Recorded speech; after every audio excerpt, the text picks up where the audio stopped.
we should go in a competition. Who's the tastiest cartoon ever? Well, actually, I threw up contribute. Cheetara. I threw up Jessica Rabbit. I've had some people contribute here on the email. We've got someone here. Dom has emailed us. He's told us that for him, Daphne from Scooby-Doo. Yeah, popular choice. And obviously, this is one I've never quite understood. Wilma from the Flintstones. I've actually always felt that Wilma. I don't know. I just thought she was a bit. No, not Wilma. Homely. Betty, surely. Yeah, Betty. Well, this is what I'm hearing. Wilma. I mean, yeah, Betty, surely, but Wilma. No, I mean, she's quite homely. But Betty, come on, Steve. You wouldn't say no to Wilma. No, I suppose not. If it was I'd be worried about Fred if he found out. I'd hate to do it, you know. I don't want to do it to Fred. He's a good guy. He is, isn't he? He's a bit of a chump. Whereas Barney, to be honest, I don't think he deserves Betty. Do they both work in the quarry? Because, I mean, let's be honest, Fred, not a smart man. I mean, he obviously didn't come out of rock school with anything other than a couple of basic O-levels. I know, but he's a hard-working, sound sort of guy. They got a big house, they got like a TV, they got that bird thing. Yeah. I be honest, if I was Fred, I would be a little bit disappointed that my kid does nothing, whereas Barney's can lift up sort of tall buildings. Sure. Bam, bam. He's a very strong... You know. I mean, interestingly, Fred loves his job. He's always yabba-dabba doing at the end of the day. He does spend the whole day lifting rocks from one place to another. I'll tell you what, I wouldn't take that from that cat, though. I would. If a cat picked me up by the scruff neck and put me out, right, on the doorstep, I'd go mental. I'd get rid of it. It is a saber-toothed tiger, though, Carl, so it could rip him to shreds. It's not like a normal domestic cat you have nowadays. You know when they go to the drive-in at the beginning? Yeah. And they order, maybe some ribs. Yeah, that huge rib, and it tips the car over. Yeah. Was that her first day on the job? Because I've never been ordered before. Yeah, either it's that, she'd have realised. Yeah, we're out of pig. We've got Brontosaurus rib. Exactly. He goes, won't that knock the car over? No, it won't. I don't know. Rick, can I tell you now? That was an accident waiting to happen. It was really, wasn't it? Yeah. And it did. Oh, dear. Mind you, I went to Texas once, and I had some ribs, and it was like the Flintstones. It was huge. And not only did it look too much like an animal that I couldn't actually eat it, I don't know who could eat it. I mean, seriously, it was 2 foot long. Yeah. And all the it was like half a rib cage. And It's incredible. My friends lived in Texas for a while, and they once were in a kind of diner, and there was, you know those kind of benches that are attached to the table itself, like a kind of picnic bench? Yeah. And, this huge fat guy came in, he came wobbling, he ordered like this kind of everything you can eat meal, and his fat kind of sort of, you know, kind of... His big fatty fat, and his fatted on the fat table, It wrapped itself around the table and everything. He was chowing down, and when he tried to leave, the table came up with him. Oh no! Imagine that! I mean, they are fat, aren't they? They're big people. They're huge people. But it was that thing we were talking about before, that bloke on Jerry Springer Show who was like 80 stone, right? Now, I felt quite sorry for him. He was really sad and he was crying. It is rad, but my point is this, right? When he got to say 50 stones, didn't he go, that's too much, That's enough. For a land animal. Exactly. Do you know what I mean? Yeah. That's big, isn't it? I mean, I'm getting worried. I'm 13 stone, and I'm genuinely getting worried. I'm thinking, oh, yeah, God. when you've got that big, when you've actually got your own mare. yeah. When you have to get in helpers to look what the scale says. Yeah. Like 4 or 5 people lift up your belly and go, it's 52 stone. You go, that's too much. Exactly. I'm going to only have 9 breakfasts when you begin to appear on the Ordnance Survey map. yeah, exactly, yeah. When you've got your own symbol. It's like, we can see 2 things from space now, Fatty and Steve Merchant. We'll be landing at about... Well, no, I'm just saying at all, you're not fat, are you? You're freakish and big. Just another quick thought. Someone's mentioned Daphne from Scooby-Doo, and but I've always had a soft spot for Velma. Velma? Because Velma's got glasses. I mean, I'd have She's clever. Can I tell you what would have happened if I was in that environment? I was maybe on the... Your glasses would have got tangled up. I'd always been making a play for Daphne, right? And Velma would have fancied me, but I'd have always ignored it because I was playing for Daphne. And then when I finally realised it was never going to happen with Daphne, I'd have blown it with Velma. Maybe not, though. Maybe not. Sometimes those, you know, they might, you know, appreciate honesty and go, listen, I've been hitting on the good-looking one. Yeah. Oi, Four Eyes. Yeah. Do you fancy it, Chubbs? Exactly. Something like that. Let's be honest, is what you're saying. Well, yeah. I'm wondering, I don't mean to be libelous, but Velma, she was quite short, the glasses, the short hair. Lesbian. Hung around with the dog and lesbian. The bloke. I'm beginning to wonder if she was... Yeah, maybe. I was like, see, unfortunately, I said lesbian there, and you still carried on with your assessment of what it is to be a lesbian. It's bad enough doing the cliches of having short hair, but you said the dog. Yeah, well, she hangs around with a dog. So do lesbians do that? Well, have you seen some lesbians? They're right dogs. Good night. Have you seen what I've done there? You know what I've done there, Rick? Comedy award winning. Oh, God. the first cut is the deepest. Let's hear it, Rick. On this album as well is The Killing of George. You know, Georgie Part 1 and 2, remember? About the gay bloke. Georgie Boy was gay, I guess. His favourite song. Carl's favourite song, right? Yeah. And I was going, oh yeah, I remember that, yeah. I said about, and I said, did not intend to take his life. He just pushed it when he gets mugged and killed. Do you know what he said? I was sitting outside, I was singing, he went, well, as I said, they go out too late.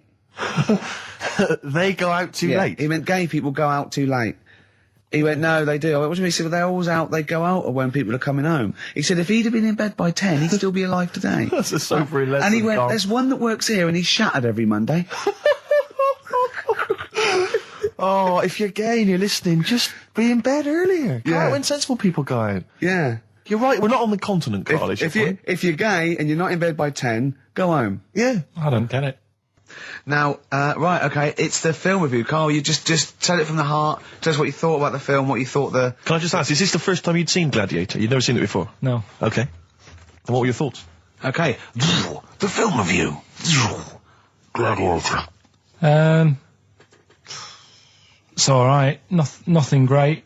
It's like an old, sort of an old version of Rocky done in the olden days, really. Right.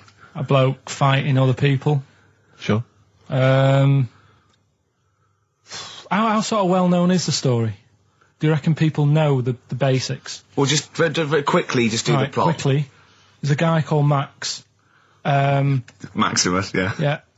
There's Caesar, and there's Caesar's kid, and Max goes to war, sort of wins it, comes back. Caesar says, you're good at what you do. I wish my son was as good as you. So I want you to be in charge when I die. His kid finds out, a bit annoyed about it, kills his dad, because he don't want anyone to hear that he said that he wants him to be in charge. Yeah. So his kid gets in charge and thinks, I'll show you. You're not going to be king, I am. You're going to be a slave or something. And then... next thing you see is... Sorry, can I just stop there? My only thought is the film's 3 hours long, so maybe we shouldn't go through the whole plot. We've done the first 10 minutes, but go on. So, yeah, he's a slave and then... Yeah, but then, that was an interesting bit that I thought, right? I mean, I was watching this with a girlfriend, she was already annoyed because she wanted to watch Friends on E4. Okay. Yeah. It was a good episode as well this week. Was it? Yeah. Don't tell her that. Okay. Right, so she was annoyed and she said, come on then, put it on. And I got it wrong straight away, because it says on the back 149, so I thought that was an hour and 49 minutes. It turned out it was 149. No, I thought it was 1 hour 49. Yeah. But it was 149 minutes. Sure. So it overran anyway. By 40 minutes. Yeah. So anyway, the interesting bit was where he was going across the desert on a horse. And I think to show you how long he'd been going across the desert on his horse, he's showing you a shot of the horse's knees and they were bleeding. And I just wondered whether that's what horses do if they run for a long time. Do you know? I don't. Good. Right, so anyway, so he goes on, he keeps going on like this. He's a slave, and then he has a fight at the end with the Caesar's kid, and he kills him. And that's how it ended. Okay, good. What did you think of it? Just generally, what bits... what do you think was wrong with it? Right, well, I've read up on it, and there's already a fact that is wrong. Right. Caesar's kid, he didn't actually kill his dad. His dad died of a natural death. Right, in real life, you mean? Yeah. Okay. And, what's Caesar's kid's name? Comedian or something?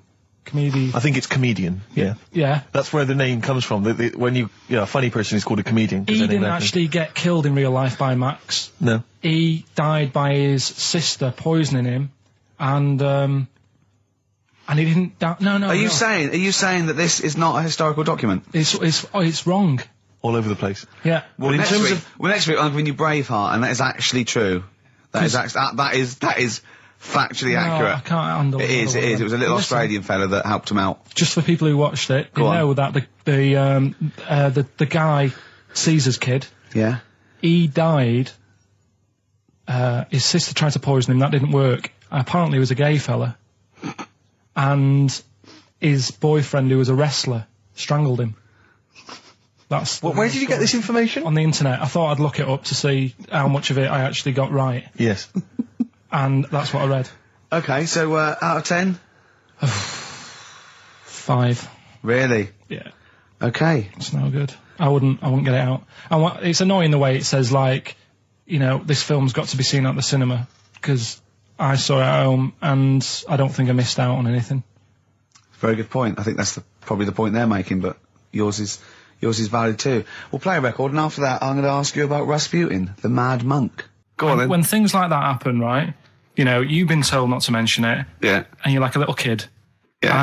And once things are in your head, yeah, it's difficult not to mention it. I mean, when I was a kid, yeah, right, yeah, my mum's sister Hazel, right, was seeing another bloke.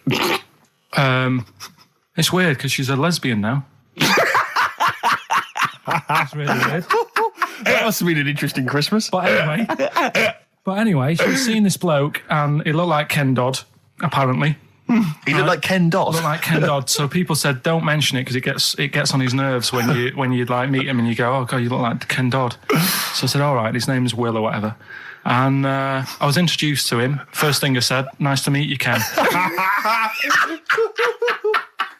Did you do it as a joke, or did you? No, because you know when you know that he's like, I'm not allowed to say that. I can't say that. I mustn't say that. Can't. And then I saw him. I thought, Jesus, does look like him. It just came out. Was it Doddy who turned her into a lesbo? Do you think? Well, he wasn't a good-looking bloke, so possibly. She started going out with Esther Ranson then, which is weird. Out of the frying pan. What was the story with the lesbianism then? How did she announce that to everyone? What age was she when she realised? Well, I mean, we're not a close family, do you know what I mean? We're not a sort of family who keeps in touch with everyone. And I think my mum called her up one Christmas and sort of said, you know, how's the Diddy men? Yeah, how's Nutty Ash? And she said, oh, no, I don't do that anymore. I'm knocking about with Sandra or whatever. Right. And it was like, oh, right. Not big butch Sandra with the big earrings and the skinhead. He used to live down the road from you. I don't know. He used to get Doc Martens wholesale. That's Sandra. All right. Well, I'm going to be kicking some ass today because I'm going to be shamelessly self-indulgent. And we've only got 2 shows to go. So I'm playing some of the most beauteous tunes in the world. And I was just telling Carl, lined up a Simon & Garfunkel track, Only Living Boy in New York. He went, why is he the only living boy in New York? I went, what? He went, what does that mean then? I went, I don't know. He went, well, what's it about? I said, I don't care. I said, it's lovely song. He went, no, what's it? I said, I don't go into that. Do it. I said, he went, I like a story. I said, like what? I said, killing of Georgie, no trickery. Killing of Georgie. I think we should play that at the last. It's good. I heard it the other day on Radio 2. It was cracking. It sounds like, well. It's really good. Tell them what it's about again. It's about little girl, gay fella. A little what? A little gay fella? Yeah. Right. Who, I haven't heard it for a bit, so it's all off memory, this. But, gay bloke. Is he from Scotland? I have no idea. But he's from somewhere where gays aren't liked. Okay. Right? No. No, he is. Georgie Boy was Gargates, nothing more than the kindest guy I ever knew, right? Now, all he did was, right, his father said, how can my son not be straight? Kicked him out. Right? Goes to America. Yeah, but you can handle all that. You can handle your dad not getting on with you if other people around you are into the same scene. Yeah. But he was like, he was left on his own. He didn't know what to do. Yeah. He was getting stressed out. Yeah. So he goes... And this was before. I mean, this is... when did this record come out? 77? 77, yeah, something like that. Right. And he's... During punk. Right. Oh, I see, yeah. So, you know, the village people had come along and made gay cool. Yeah. That had already happened. Yeah. But it wasn't respected. But he was watching the telly or something, and he saw that New York had loads of them over there, and they're all having a good time. Sure. No, sorry. At no point in the song does Rod Stewart say little gay Georgie was watching telly and saw loads of gays in New York. At no point in that song. No, but this is what I like about that song. You sort of picture what's going on. You make it up. Yeah. Okay, so the little gay fella was watching telly, and there was presumably the and now from New York, the gay show. Yeah. Or whatever, because it was a big scene over there, wasn't he, in the 70s? Yeah. Okay. Right. Go on. So he goes over there, and he's having a great time and that. He's meeting... Went to New York town, very quickly settled down, soon became the toast of the Great White Way. Yeah, they loved him. All the old queens blew a fuse. Yeah. Yeah. And then, I don't know, he was out late one night. Yeah. And he's walking home. Yeah. And gets attacked, gets killed, and he's lying in the... They didn't intend to take his life, they just pushed their luck a little too far that night. Yeah, you see? So... Yeah. But what's good there? Is it good that he had a bit of a good life and was able to be himself? Yeah.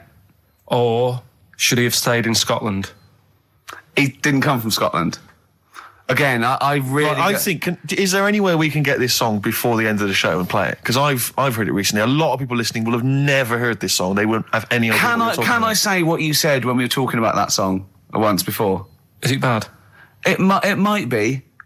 Because we were talking about, Georgie Boy, and he, got it. I don't know. What? It's when you said... Well, no, it's a fact. I don't think if... Well, he said, so it's looking at Georgie, he gets out, dies, right?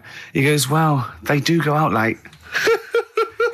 I know. Gay people I go know out a few late. gay people, and they start to party late on. That's why in Soho, right? Girlfriend got in a cab, right? Suzanne was in a cab, and the cab driver was taking her to an early start, right? She works at the BBC. Yeah. Early start, 4 a.m. It was going down. It was mental in Soho at 4 a.m. Yeah. They were all still like starting the night out. How do you know they're gay? It's Soho, isn't it? Fair enough. Okay. Play a track. I'd love to be able to try and dig this out. Yeah, we will. This is Simon & Garfunkel, The Only Living Boy in New York. It's lovely. When I went to the BAFTAs with you, and I wasn't really enjoying it, you were like... What? No, You you are didn't such tell us an this. ungrateful...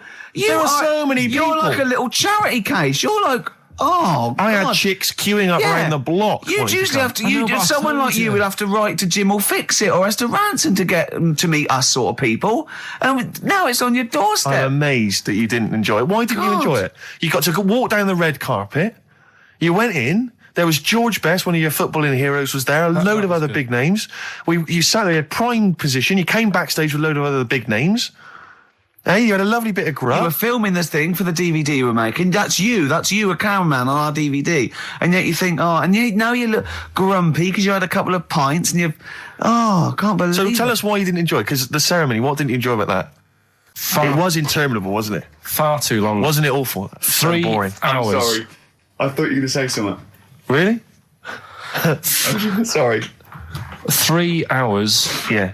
I mean, I suppose for you two, at least, you were going to get something. Sure. Yeah. But with me, it's like... I mean, I've never graduated or anything, so... Have you not? I'm trying to think of a situation. Basically, I sat there for 3 hours knowing that I'm not going to get anything out of the night. Yeah. Right? Now... No one Did you? told Sorry, me. when we invited you and you said yes, did you think you were up for an award? No, but I thought we were going to be sat round tables having a nice bit of food, whilst people are going up there winning awards. Yeah. But 3 hours of the same thing over and over again. I mean, if a film's 3 hours in the cinema, you go, well, it's long, but I wonder how it's going to end. Yeah. But this was just like the same thing over and over again. Some guy going up, thanks a lot, cheers for the bit of brass. And then going down, sitting down, the same thing over and over again. Honestly, right? I'd say it was one of the worst things I've ever had to do. Lincoln, I enjoyed the night afterwards when we did have a bit of lamb and a nice bit of veg and that. That was all right, and I went home and I was happy, and I got the little freebie bag that you're talking about that we're giving away. Yeah. Which wasn't much good stuff in it. Oh, all right. Right. No, What would you have done on that Saturday night? Suzanne What said- would you have done or the Sunday night rather? What would you have done had you been at home? I would have stayed in with Suzanne, right? Watching telly, having a nice bit of pate on toast or something, cup of tea, watching 24. But instead, I had to buy an expensive suit so I didn't show you up, right? Yeah. How much did you spend on your suit? Well, in total, right, because, the shoes and the suit and the shirt and the tie, it was about 600 quid. That's the most expensive evening ever. And that's what I'm saying to you. And the daft thing is, it's dark in there. I don't know why you've got to wear a nice suit. You can't wear a tracksuit, for goodness sake. It's dark in there. No, just the shirt and that. It doesn't make you a better person wearing a suit. No, doesn't Do make you you know a what I better mean? person. No. We're not claiming it made you a better person. No, but that annoyed me. Yeah. I mean, it was an experience, innit? That's why I went, because you think, if I didn't go, if I would have said to you when you invited me, no, Steve, I don't want to go, then I would have never known, right? Yeah. And that's my sort of thing in life, right? Yeah. If something comes up, you should take it, even if you're not going to like it. It's a bit of an experience. Right. Do you know what he said to me? I phoned him up because we had to meet up, and obviously he had to pose as my gay lover. Yeah. To get in, right? Yeah. He phoned me, you said something to me like, I bought a suit, I'm looking good. He said, I'm looking good. People will think, how on earth did he end up with that good-looking guy? So he got into the role. That was what he said to me. He started getting into it. Such an insight. Play a record. I just must say that we've had an email from Daryl Foss. Lots of people have emailed in and said, well done on the BAFTAs and well done on your Room 101. They really liked that. Thank you. There's one guy, and it's Daryl says, Ricky, has your dad only got one D-Mob suit? Because I don't know if you noticed, but Ricky wears the same suit every single time he appears on TV because he spent a fortune on it getting it tailor-made. I've only got one. It's a good suit, and I he wears it know. all the time. And it's winter as well. It's like a pure wool, so I'm sweating everywhere I go. Anyway, usually it's too much cheese. I won't be buying another. Huh? I won't be buying another one. Ever. Yeah, that's it. Yeah. Suzanne told me today, right, because I've handed it in today to have the trousers turned up a bit. Why? Because it was a bit of a bodge job for the night. Yeah. Right. It was just some pins sort of holding it up the other night, but you didn't notice, and I didn't tell you because I thought you'd be getting on the stage and saying, "Look at that freak over there with his pants hemmed up." But I took it to the place to get it done. Suzanne tells me that I'm going to start shrinking now and getting to that age where you start going smaller. I know that must have been a revelation to you and a worry. Like, how small do you get? How small do you get? Oh, Don't what are we know, playing yeah. now? I thought we'd have a bit of Marley music. Marley music. Oh, Okay, go on. well, All right. there's going to be a bit of a change, isn't there? Yes, that's absolutely right, Rick. Normally we would end the decided show, obviously, with just- a song for the ladies. But because it's sort of Carl's penultimate show, and we're going to play one of his favourite tracks, what are you going to... Yeah, I just thought we could play this. It is obviously the Killing of Georgie By Rod Stewart. by Rod Stewart, and this is a song for the gays. See, his father took it as a sort of personal slight, but you can't help it, it's not you his know. fault. And as he said, you know, it's just gay. It doesn't make him a nasty person. Not at all. Are you enjoying this, Carl? Yeah, but I'm not gay. No evidence of him being Scottish. No, but When he says they blew a fuse, if they're not electricians, they mean and it's not a euphemism either. Oh, I'm worried. I'm a bit edgy. He's out late. I know. And he's taken a shortcut, which is mental. Not in New York City. Yeah. He doesn't know the area. He's from Scotland. I bet it was them that were screaming. I'm suddenly worried. This isn't a true story, is it? Who knows? If it is, we don't know that. Just want to say that we're not... Oh, that'd be terrible. see, how come you think this might be a true story? I just got suddenly worried then. No, but how can this be a true story? But the bloke jumping out of a window and hearing his phone ringing. No, because Rod Stewart, I just suddenly thought, what if he's written a song about this and this bloke did actually exist and was killed? Then I started panicking. Yeah. I don't think it is it? I'm almost certain it's not. Okay. Is that it then? Is that it? Then we got to pack up and go home. Yeah? Well, I think we've enjoyed ourselves. Oh, I've loved it. I've loved every minute of it. Karl.Pilkington@xfm.co.uk for your suggestions as to what you're willing to swap for the signed bag. See you next week. Bye. Carl, what was that? That was your little song with a story, That's wasn't another little feature that we do every Saturday. Little So make song. sure you tune in. It's a song that's got a good story in it. There's a lot of music about these What's days. that story about then? What's that story You about? don't know what they're going on about. Whereas that, classic from the Kinks, called Lola. Yeah, what's it about? I'd listened to it for the first time properly this morning. Yeah. And what I've worked out from it is a fella who goes out for a normal Saturday night out. He's in Soho. Yeah. He's having a Coca-Cola or whatever. And he sees this woman. He thinks, oh, she's all right. Won't mind a bit of that. So he wanders over, and he sort of gets talking to her. He looks at her. She's got a great figure, nice face, and all that. Lovely knob. And she speaks, and he goes, "Oh God." Got a bit of a bloke's voice. Yeah. Got a bit of a voice like a bloke. But he thought, you know, that's her only down point. Sure. So he dances around with her, and I think he sits on his knee, I think he said. Yeah. Anyway, it turns out it's a fella. Yeah. Right. So, a sobering lesson. Yeah. What do you take from that? look, always sort of, if you think you might be talking to a bloke in drag. just look at his sort of Adam's apple. And he'll probably have a hairier arse than a woman. Yeah, I think you've gone too far then, though. I think you're already getting too close. It's a bit late to pull out. No pun intended, definitely. There was a pun intended. Oh, was it? Alright, was it? Yes. Alright, okay, we don't be disgusting then. Right, okay, right, the results of, We Rockbusters. ain't got a winner for the first time. Yes, we have. We've We've got done this loads. feature for... We've got loads of winners. No, we haven't. We've done this feature for 3 weeks. This is the first time I've managed to sort of... What? Well, let's go through them then. What have they got wrong? The first one. The first one? What was The first one, the the first one. Well, hang on. Let's do them in reverse order first. So what's the last one? The last one, the clue was That bloke does sport on the telly, and he's got a little kid. What's that? That's Destiny's Child. Des, who does ITV Sport, that's has got terrible, a Tiny's man. Child, right? No, That's terrible. that's fine. They got that. Okay, Destiny's Child. Des- What's the one? Des What's the Tiny's Child. middle one? Right, the middle one. Right. Child. The second one was he doesn't like women. Yeah, he's got a couple of kids. That's a bit weird. Yeah. Right. That was PD. That was Puff Daddy. That is offensive. Go on. But it's not Puff Daddy. It's Puff Daddy. And he's not even called that anymore. He's called P. Diddy. Well, Okay, fair enough. but they got that one. yeah. And if I'm being tight, these lot are as well. Yeah. Yeah. Tight means something in Manchester. Go on. Right. And the first one that they're having problems with, I don't think them birds should be allowed in this They've area. got it. Boyzone. It's not Boyzone. What's the clue again? I don't think them birds should be allowed in this area. That is perfect. A boy zone. No birds. No women. No women, yeah, birds, right? A boy zone. Sorry, Carl. If that isn't the answer, their clue is better than yours. That is brilliant. What was yours? Boy zone, it works perfectly. What's your answer then? Bangles. I have no idea what that means. Like seagulls. So you don't want them in this area, so you're banning them. Bangles.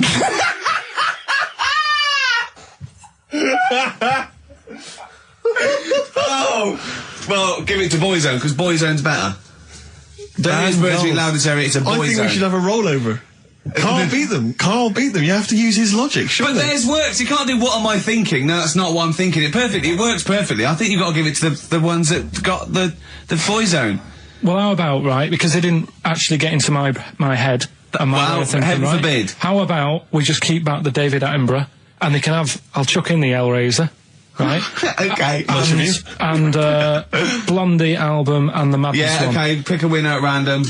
Pick a winner, Steve. I'm going to give it to Paul Sloman, who got those answers, and he also says, P.S. Carl, you're a moron. So, I'm giving that to Paul, and good luck to him.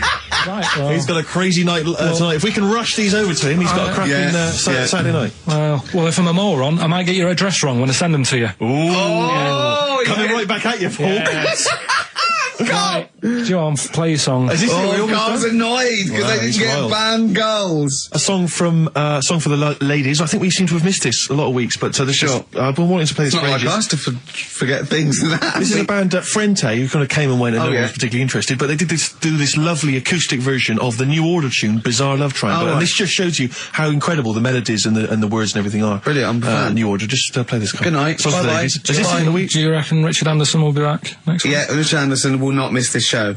Kids, they know too much now. Yeah. You Compared to you, yeah. Despair. I know, right? Yeah. Listen to this one, right? Go on. My dad had me niece in the car, right, running her to school one day, and she was in the back of the car with a mate, and they were chatting away about stuff like kids do. And they got onto the topic of one of the mates who they said, I mean, you've got to remember, my niece, this point was probably about 5 or 6, something like that, right? In the back of the car, talking about My Little Pony, whatever it is they play with. Subject changed. That Lisa in our class, she's a lesbian, isn't she? Right. That was that's what they were talking about. Yeah. Chatting away about it. Just openly talking about Yeah. lesbianism. And probably, this is the topic that they're talking about in the pub when they're having out drinking. Yeah. Yeah, but they might have thought a lesbian was a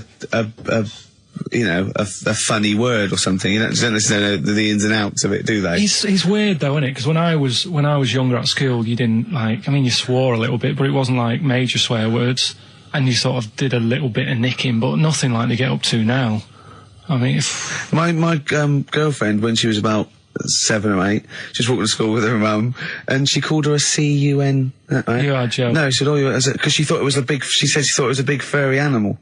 So she was being nice, and I remember, where'd you do that? Where'd you do that? Like, just heard it at school. So they might not know what it means. But because I'm thinking maybe, did you start the show with that particular kind of manner? Just because obviously a lot of new listeners, I imagine, thanks to the massive poster campaign, and you obviously want to impress them and charm them. There's a few examples today of irony coming back and biting you. Yeah. That seemed like a funny idea at the time, me posing that. But Jonathan Ross phoned me up when they first went up and he just said, I've just seen a big poster of a predatory gay.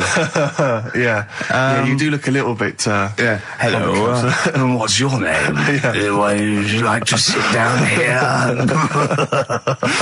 And then you're in the background. And also, I think the funny thing about having you as a partner, I mean, the only good thing is that you know, you look weird and tall, like too freakishly tall and lanky. But in that one, no, because your background and you're smiling, you don't look as weird as you do in real life, or as freakishly tall. So it sort of ruins it a little bit for me.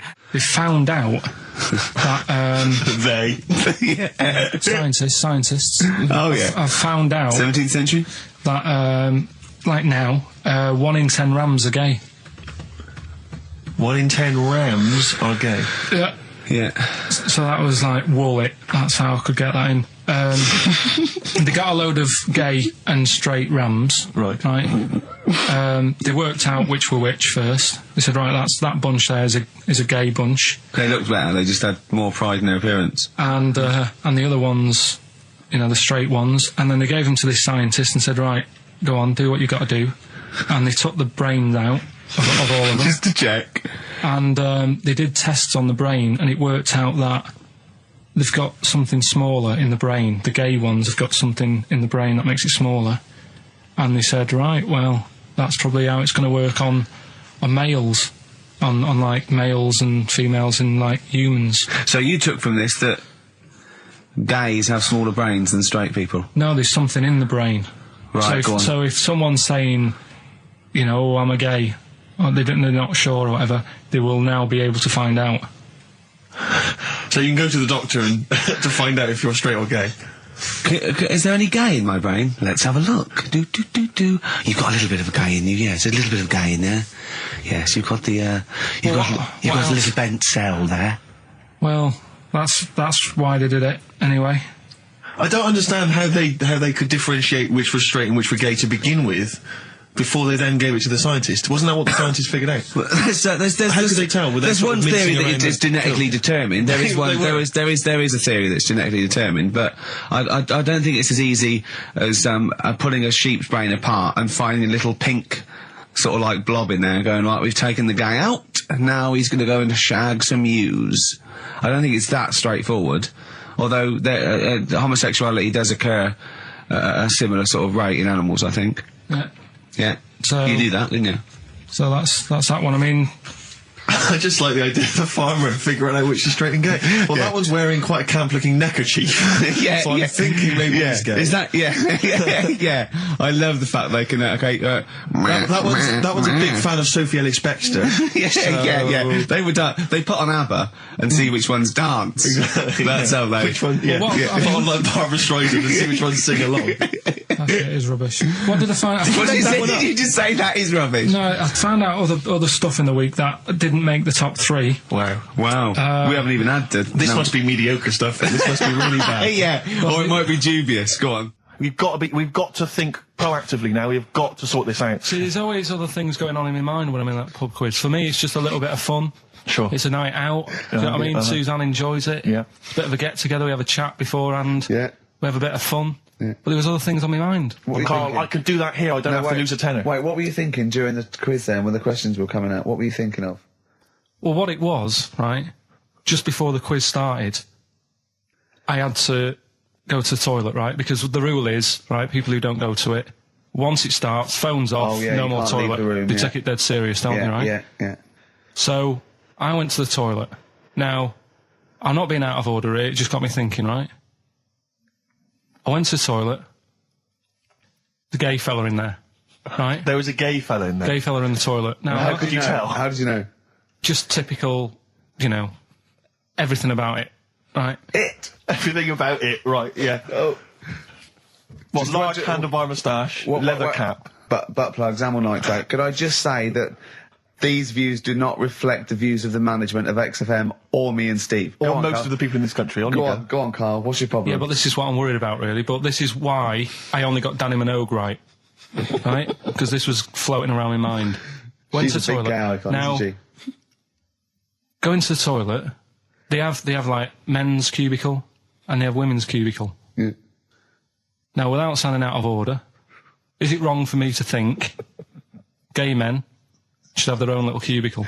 Call in. They should have their own... Well, not cubicle. You mean an actual toilet, I suppose. When I was at the urinal, Yeah. normally, you know, there's a fella there and then you go, all right. And there's no pressure. But I couldn't go. I was thinking, should I wait? If I go into the toilet, it'll look obvious. Yeah. I had loads of pressure and this was what were going you on. worried about? I'm so sorry. What were I'm you so concerned sorry, about? viewers. I'm so Well, sorry. it's like, right, listen, when I was a kid, right, and it's all right for you to go into women's toilets when you're a kid, it's like, oh, it's a bit cute, Yeah. right, as long as you're not, like, over 15 or something, right? Right. But when I was a kid, I went into a toilet, and women, when they use their little cubicles, they don't shut the door. Some of them just sit down on the toilet, Yeah. right, and you see everything. And, no, seriously, that's probably one of the first times I saw, like, a woman. Yeah. That, right, and my Auntie Nora when she was staying over. What happened with your Auntie Nora? She was, she's into wearing caftans. Into wearing what? You know, caftans. Oh, yeah. What are caftans? Big, bellowy sort of dresses. Right. And, yeah, I used to sit on the floor at home in front of the telly. Sure. She was on the chair behind. Yeah. She did a bit of a sort of a Sharon Stone scene. Oh, God. Yeah. Did you see it? There was no underwear. No. What age were you? What was it like? What age were It you? was like a ripped tennis ball. What? Right, we're off air. We're off air. Either that or put us in for the Sonys. Ice-T. That's how I'm living. Bit of old school hip-hop. Where's RT? All right. Good point, yeah. Go make me a cup of coffee or something. Well, before you do that, can I just qualify something? I'm a little bit concerned Yeah. about your toilet discussion. What exactly is your point again? I was just a bit bemused. You see, it's a tricky one. All I'm saying is, right, there I was at the pub quiz. I go to the toilet, not thinking about anything. I try to go, right, there's a little gay fella next to me. I love this little gay fella. Now, the weird thing is, there's nothing stopping him having a little glance, right, because he's allowed in the fella's toilet. Yeah. Now, I'm not allowed to go into the woman's toilet and have a little look round. Right. So all I'm saying is, should they have another toilet area? What, for gay people? Yeah. And so this would be gay men and lesbians? Is that going to complicate things? I mean, I can only assume. I mean, to what point? I'll ask you a question, right? If you're intimidated, that's a shame. But you know, most gay men aren't looking at your knob. You know that. What do you mean? I can only say that 99.9% of gay men who use a urinal standing next to what they assume is a heterosexual man aren't looking at his knob. What they're doing then? They're emptying their bladder. No, but the thing is, I can't talk politics with Carl. you're saying, like, you know, about would you have one toilet for lesbian women and gay fellas, right? What does that mean? Would it be mixed? Would it just be? Well, would it have a man on one? That's heterosexual man. One little picture of a woman on the other, and then what? What would the little icon be? A man and a woman? A man and a woman. Just having a chat? Yeah. In pink and dot But lines. you couldn't mix them, because then what would happen is you'd get people who are going, oh, I'll play up to this a bit, What, pretend to be gay? and yeah, you know, sort of grow a moustache and shave their head. And pretend to be a lesbian. Right. Yeah. So, well, I see. So, you know, people pretending to be gay so they could go in and have a look at the lesbians.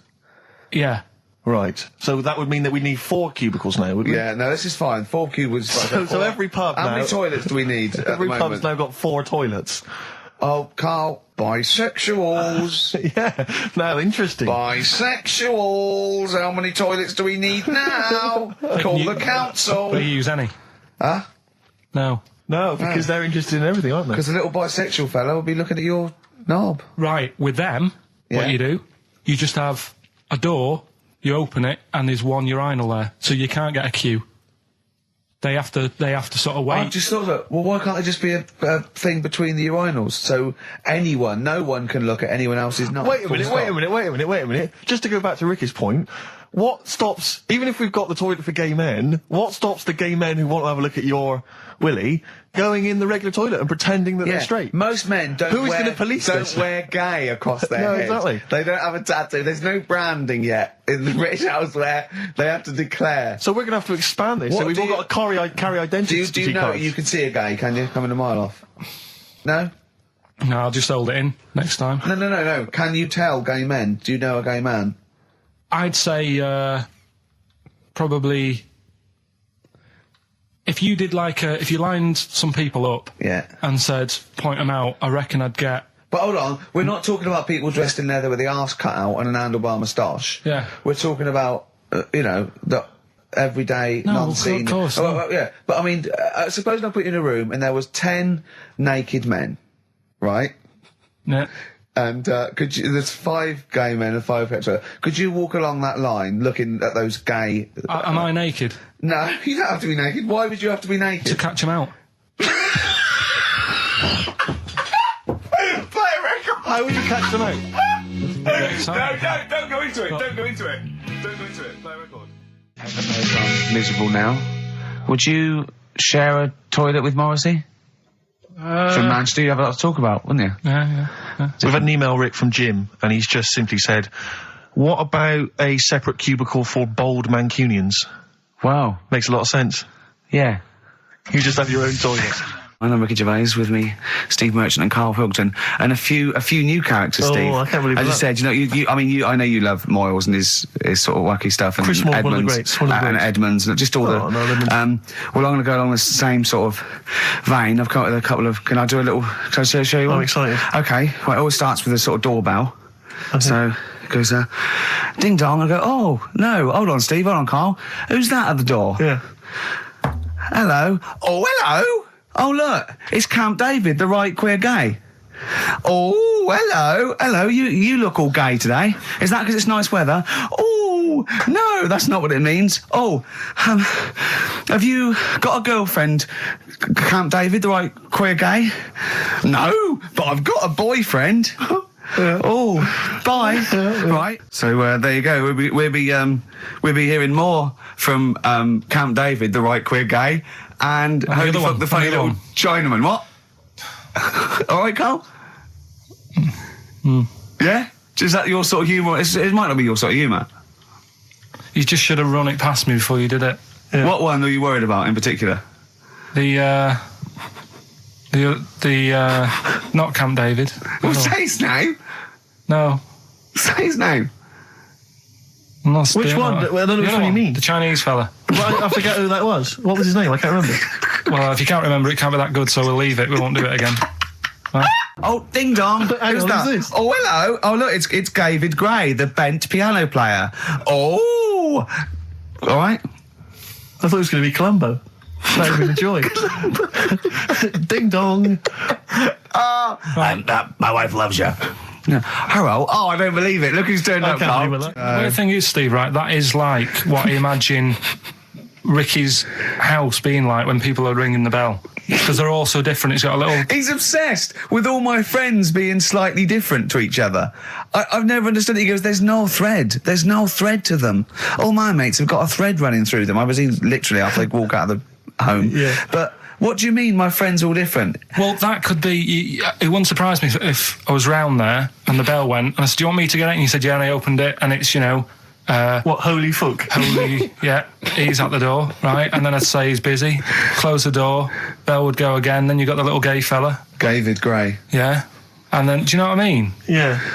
Not really, no. Because he's met some of my friends and he looks at them in a weird way. I mean, some of them are weird. Years ago, husbands weren't allowed to sort of clout the wife with anything. What was it like in the past? I know, You yeah. couldn't clout your missus. With anything wider than your thumb. The stick had to be the same, no bigger than your thumb. I know, So I was a big- thinking so a big Robin bloke- could do no damage if he went out with anyone. Although his is wide, he's got a little thumb like a little knob, isn't it? It's like it's truncated because it starts off normal. It looks like he's had his big toes put on his hands. Does he have to drink a pint with 2 hands? Yeah. And he's dropping stuff all the time. Can I just go back to the rule of thumb thing, though? The idea, what date was this? I'm not asking Carl, I'm looking at Ricky, because you're not going to have any idea, Carl. It's just going to be the past. Yeah. But I like the idea that... I think it's the same sort of day where, I don't know, you got hung for being homosexual and you could shoot a I just love Welshman. the idea that there's blokes beating their wives with shovels, logs of wood, and someone's gone, hang on a minute, everyone, Hold on, this is wait crazy. a minute. Let's have a look at your thumbs. Wait What can we do? Wait a minute. We've got to have some kind of rule here. I'm all for beating your wife, but let's have some kind of rule. Let's give him a sporting chance, surely. He goes, well, I'll tell you what about you can hit her with the width of your thumb? And the wife goes, make it the width of his knob. I go, no. He no. slaps her again. Yeah. Width of your thumb. All right. Better? Yeah. You're wrong. Ding dong. Oh, here you go. Oh, it's a fat fella with lipstick. Hello. You're giving away a lot of. I mean, that you're an enigma, Carl. I wouldn't give away your workings. I mean, because then everyone will be able to do it. And what you've got now is a gift that people can't really tap into. Do you know what I mean? See, that's what Lenny Henry and Chris Miles' mistake. See, I've sort of worked out how they do their comedy, and I'm doing it now. Sure. Do you see what I mean? Now that I'm doing it. I think the only way that people would start to be able to replicate a lot of what Carl does is if maybe they had a severe blow to the head, or they were diving and they came up to the surface too quickly. Ding dong. Oh, I'd like a severe blow. Oh, get lost, David. Oh, let's have some adverts, quick. So this week, we're very lucky to have with us Russian pop act t.A.T.u. Round of applause for them. Hello. Lovely to have them here. t.A.T.u. Now then, of course, there's been much controversy that your kind of lesbian shtick is just something to try and whip up some press attention. We are proper lesbians. We love fanny more than cock. Okay, brilliant. And t.A.T.u, lovely to have you here. Thanks for coming. Yeah. Now then, you've got some live gigs, I understand, planned. Yeah. Duh. Okay. I can't help but notice that you sound, dare I say it, t.A.T.u, you don't sound so much Russian as German. No, we cannot do the accent properly. Okay. And t.A.T.u, it's a joy to have you. Thanks for coming down. And finally, your lesbians would, for instance, either myself or Carl be able to convert you from your lesbian ways? We like the muff so much that the knob is no good for us. All right, well, thanks very much, t.A.T.u. Yeah, thanks, t.A.T.u. Thanks very much. Cheers. Extraordinary. Next week, share. Brilliant. So if you've got any guests, special guests you love us to interview, then let us know. Ricky.Gervais at XFM.co.uk. Look at Carl's face. And we'll try and get there. Oh, dear. Play a metal, Carl. Rockbusters answers next. I was going to say, well, do you want to do that? No, let's do it next. After the Just record. was going to say something. What were you going to say? About gays and that. What? In a bit. What were you going to say? Oh, we'll look forward to that. Martina Topley Bird. Need one on XFM 104.9. Right, there goes the girls from t.A.T.u. See you later. Well Thanks, done. girls. Cheers. A Right, couple of listeners Carl, what were you saying before we cut you off? Yeah, it's just like, you had the girls in and that, and it reminded me, I was talking to Steve in a week. Yeah. I think it's, when people were talking about going to Stringfellas and that, Yeah. I was talking about seeing naked people. Yes, I asked him, I said, when he used to watch, say, he accidentally flipped onto BBC Two and some ballet was on, would his eye ever been drawn to maybe the gentlemen's lower regions rather than the ladies? The gentleman's package. Yeah, would your eyes ever be accidentally drawn to that and you couldn't resist it? And you said yes. Yeah, because, right, I don't think I'm, Oh, dear. Oh, go on, I mean, fair enough. no, right. I'm always looking at the beautiful ladies, but fair enough. Yeah, No, go on. but, right, Have you ever looked at Wayne Sleep's testicles? I went out. Have you ever looked at Wayne Sleep's penis and testicles? I went out on a night out, right? And it was it got to some point in the night where 2 women and 2 fellas got on the stage. Right. Right? Started stripping off. Yes. Yeah. Just what, members of the audience? No, I think they were, like, part of the act. Right? Right. And, What was it, panto? the fellas had, like, their undies on, and the girls just had their knickers on. Yeah. Right? And, Sounds pretty erotic at the moment.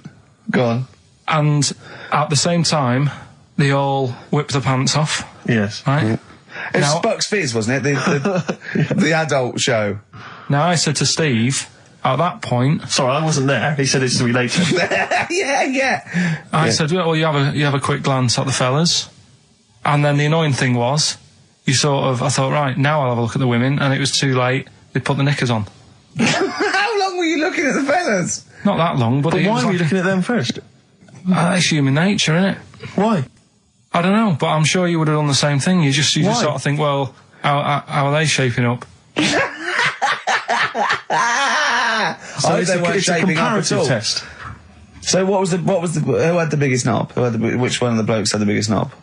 No, it's like, normal. But This is a whole new side of you. This is a whole other area. So you look at ballet dancers, you look at the gentlemen's. No, I don't. package. I just was, when he said this, it reminded me of this night when I was walking home thinking, didn't get a look. Because I was messing Where up. was this? What event was this where people are stripping off? Carl, I tell you what, you are the most interesting man I've ever met. But are you comfortable being nude and that? We've done this. Well, I don't know what this is. We did this last week about, are you comfortable being nude? No, I know, I was talking you're about probably that. most comfortable being nude. It's just probably not in public. Well, Ricky's only really comfortable nude when he's eating. yeah. There's nothing to get, Yeah, you can just wipe spilt on yourself it. down. Yeah, you just sit in the bath, yeah. No, but I talked about that, and then when I went home, I was talking to Suzanne about it, and she said, "What's all that about? You don't like being nude, right?" And I said, well, it's not. It's like I'm part of an Alan Bennett play. It's just, I love the way you talk. Remember once, right? I don't know if I should talk about this really, but Well, that means you should, so go on. Go on. oh yeah, right. We went to Tenerife, right, one year, and I was still living in I'm Manchester. scared now. Yeah, that I don't know White what's said that. I'm going actually scared. I'm thinking about Suzanne, but she's Well, working. I don't want to know anything about Suzanne, Come to on, be no, honest. but If come on, it's gonna It Go on. involves me more. Let's Go hear on, the story. go But on. I'm just explaining to you that I don't like being nude. Yeah. Go on. So you're in Tenerife. In Tenerife, right? Didn't have much money. Stayed in this apartment that wasn't that nice, right? Had the cockroaches in it and stuff, right? Didn't have much money to go out at night. So we're in this sort of death trap of an apartment, right? Uh-huh. Anyway, so when I was younger, right, had a bit more energy. So He's 30. 80, I know.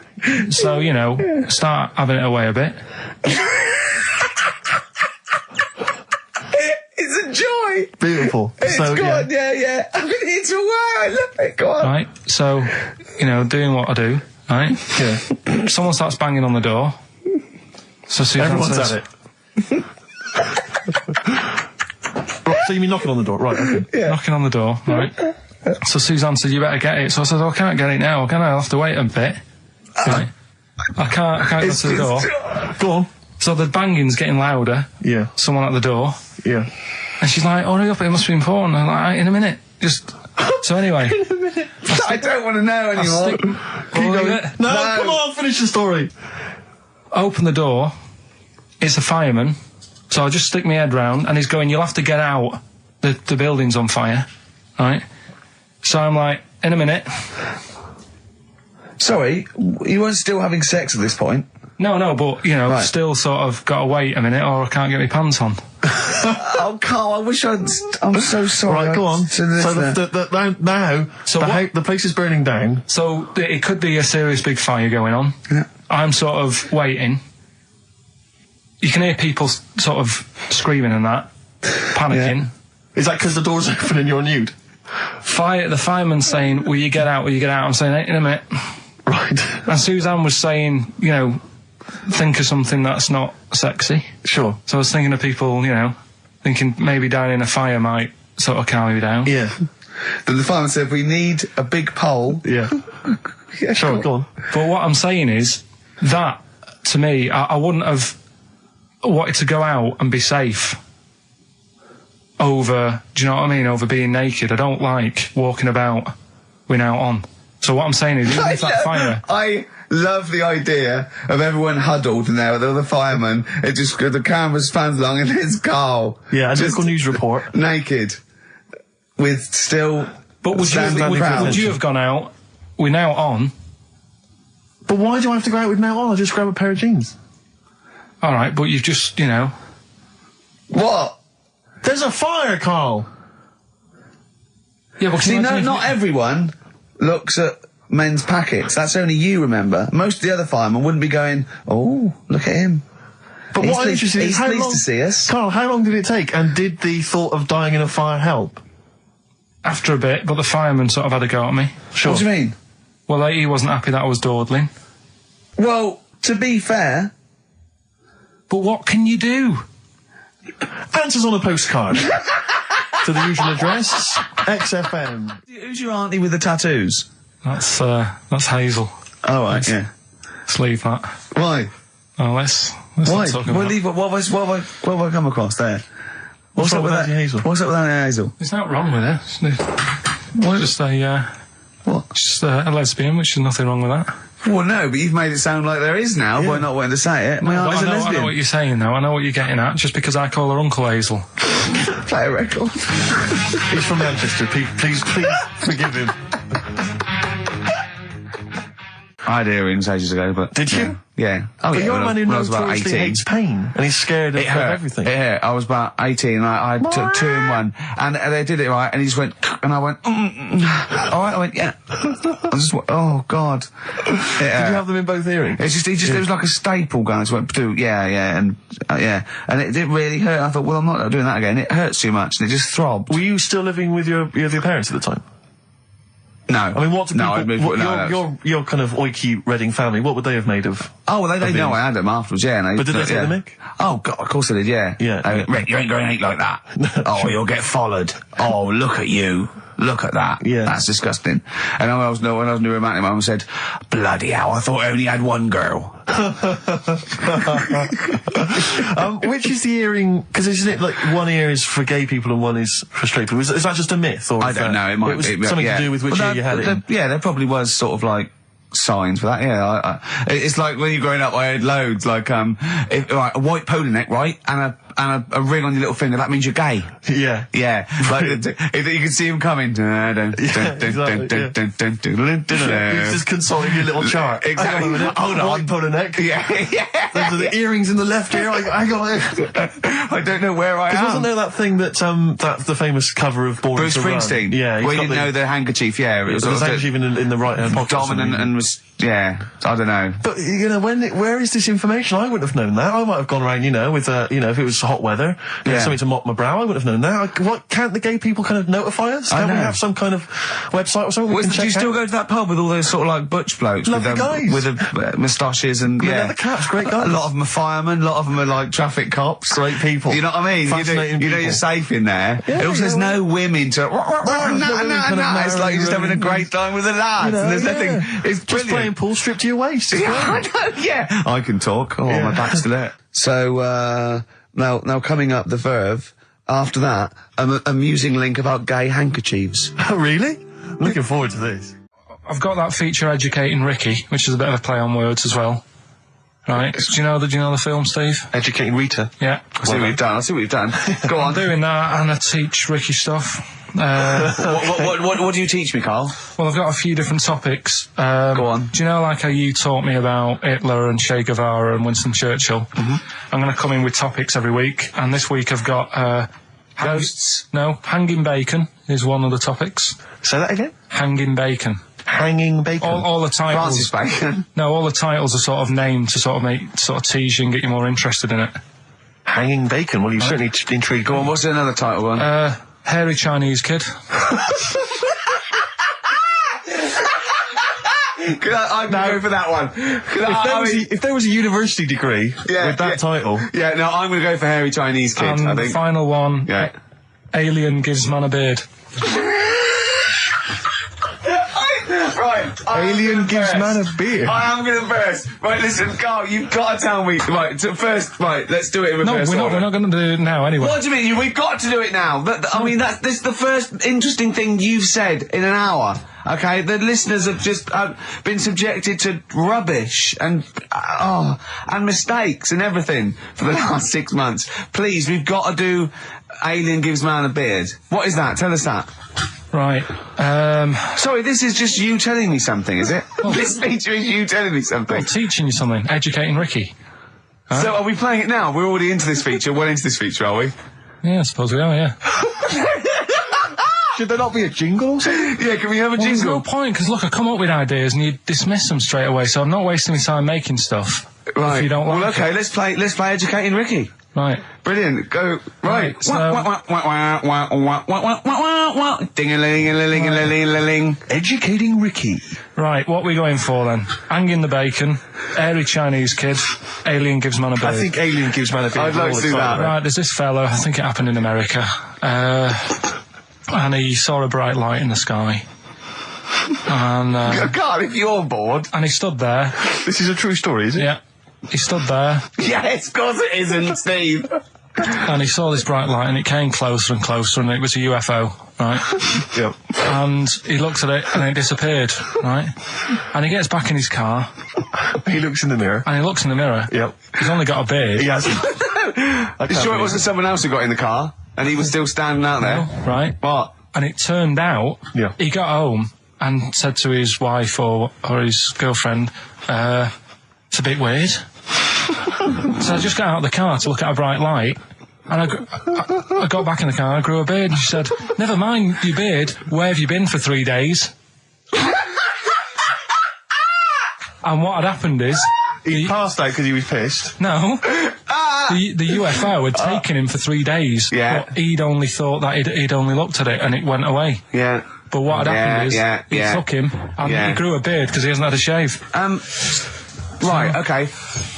I mean, was Will Smith or Tommy Lee Jones anything to do with this at all? Did you see this on a video maybe and thought it was an educational film? No, it's from a book that some kind person sent in to me. Here. Can I just ask again, just again, I'm just throwing this right back at you. Do you think there's any other possible answer here? Right? A man is absent for 3 days from home. He's grown a length beard. of time that it could take to grow a beard, lest we forget. What if he hadn't actually seen a bright light in the sky? What if he was he'd been lying? What if drunk? he was lying? He'd got knocked unconscious. He'd had a car crash. Just any number lying. of other No, things. just lying. Or he was just lying. Yeah, he'd been on a bender, getting pissed for 3 Yeah, days and that with was his his mates. excuse to his wife. And they went, Dennis, what are you going to tell your wife? Well, wait a minute. Wait a minute. He's not going to believe I was out with you, lads. Just say you're only away for a minute. No, I wasn't away from it because of the beard. Oh yeah, look, it looks like you've been out for 3 days. Well, we have. That's Exactly. right. Okay, we've got to cover that then.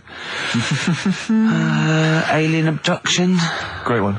Okay, let's try that. Do you see? That's a little scenario there that could have been played out. So, when you say educating Ricky, what have I learnt from this? Never listen to you again. That's all I've learnt so far. Never listen to you. Yeah, we'll add a little bit more in here, right? To Well, spice this no. up. What do you mean? Add a little bit more. We'll add a bit more to this what I'm educating you about, Go on. right? There's only a law in America that says if you touch a UFO, you're going to get done. Now, why would they make a rule?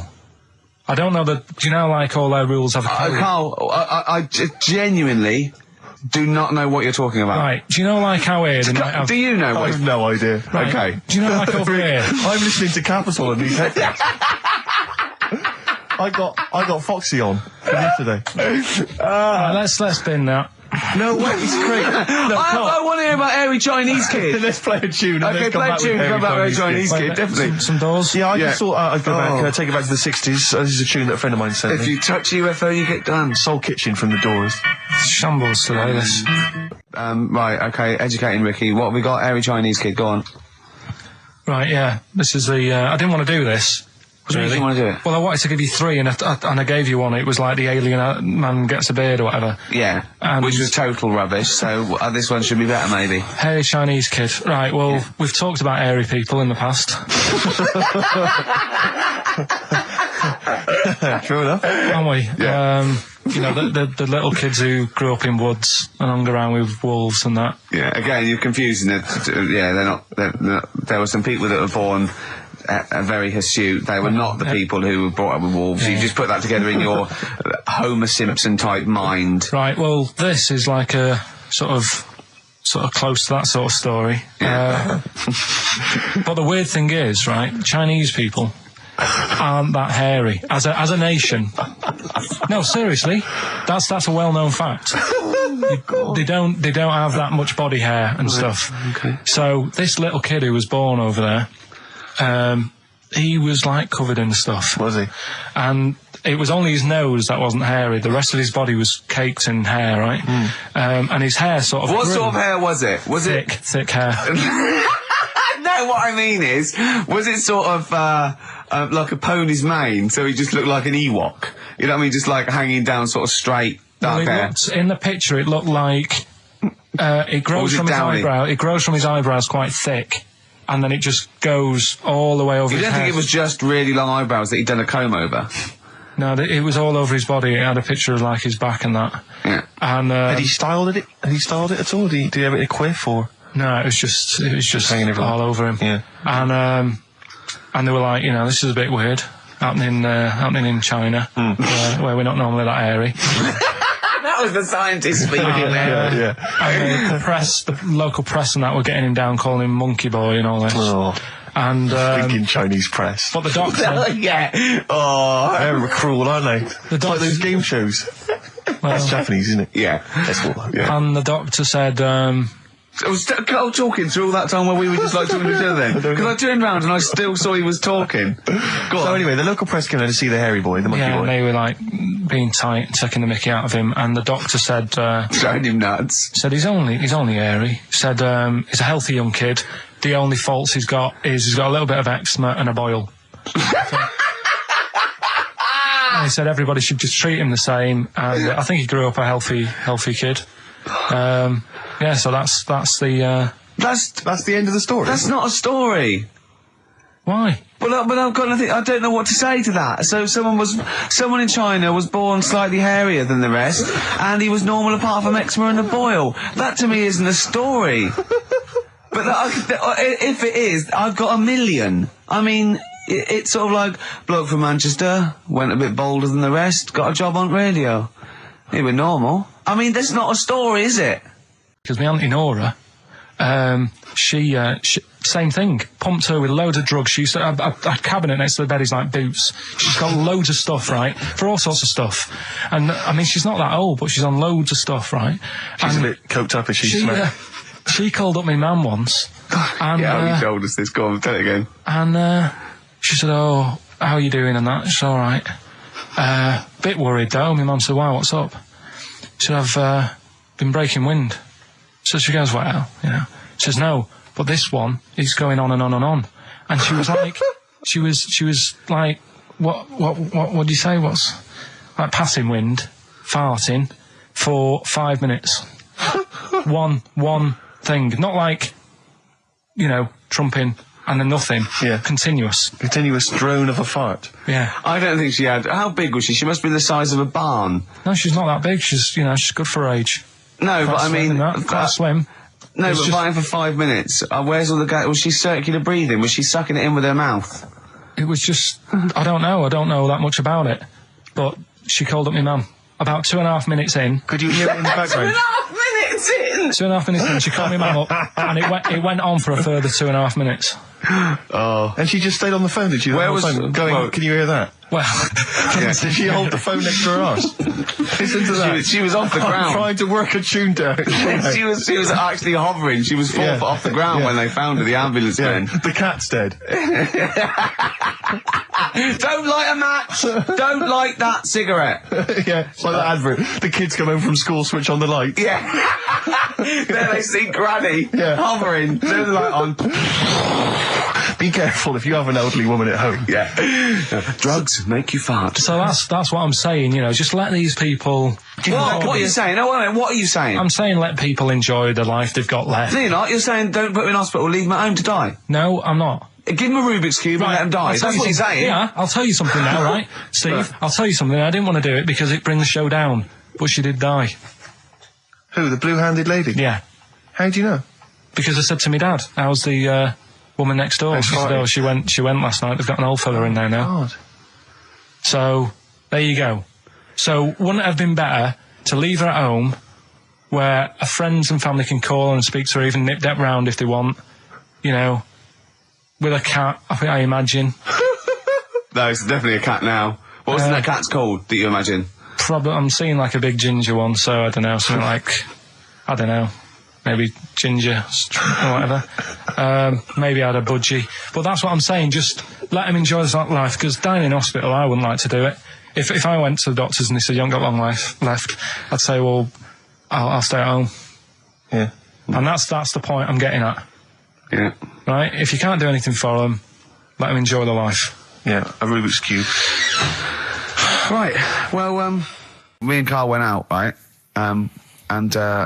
With me and Jane, Carl and Johnny and Gigi, wasn't it? Gigi, Is it important What's who his went? No. Okay. But we were walking down the street. Carl was there, though, and he can back me up on this. We had a curry. We were walking back, and this little funny homeless fella, didn't he? Mm. He, I got to tell it before I go, didn't he? Yes. He came up to me, right? And he recognised it. And he came up to me and he went, he said, I've just nicked 5 of your DVDs from HMV. And he shook my hand. He was so happy with it. And I went, right, excellent. He went, all I do is I just swing the bag over the top. Like that when I'm going out, and he had a bag full of DVDs, didn't he? And he was so pleased to tell me that he'd stolen. That great. He said they're going like hotcakes. Yeah, he said they're going up. Of course they are. Yeah, you're nicking them. I know. We get paid for them, though, don't we? So not the stolen ones? Don't we? No. What do you mean?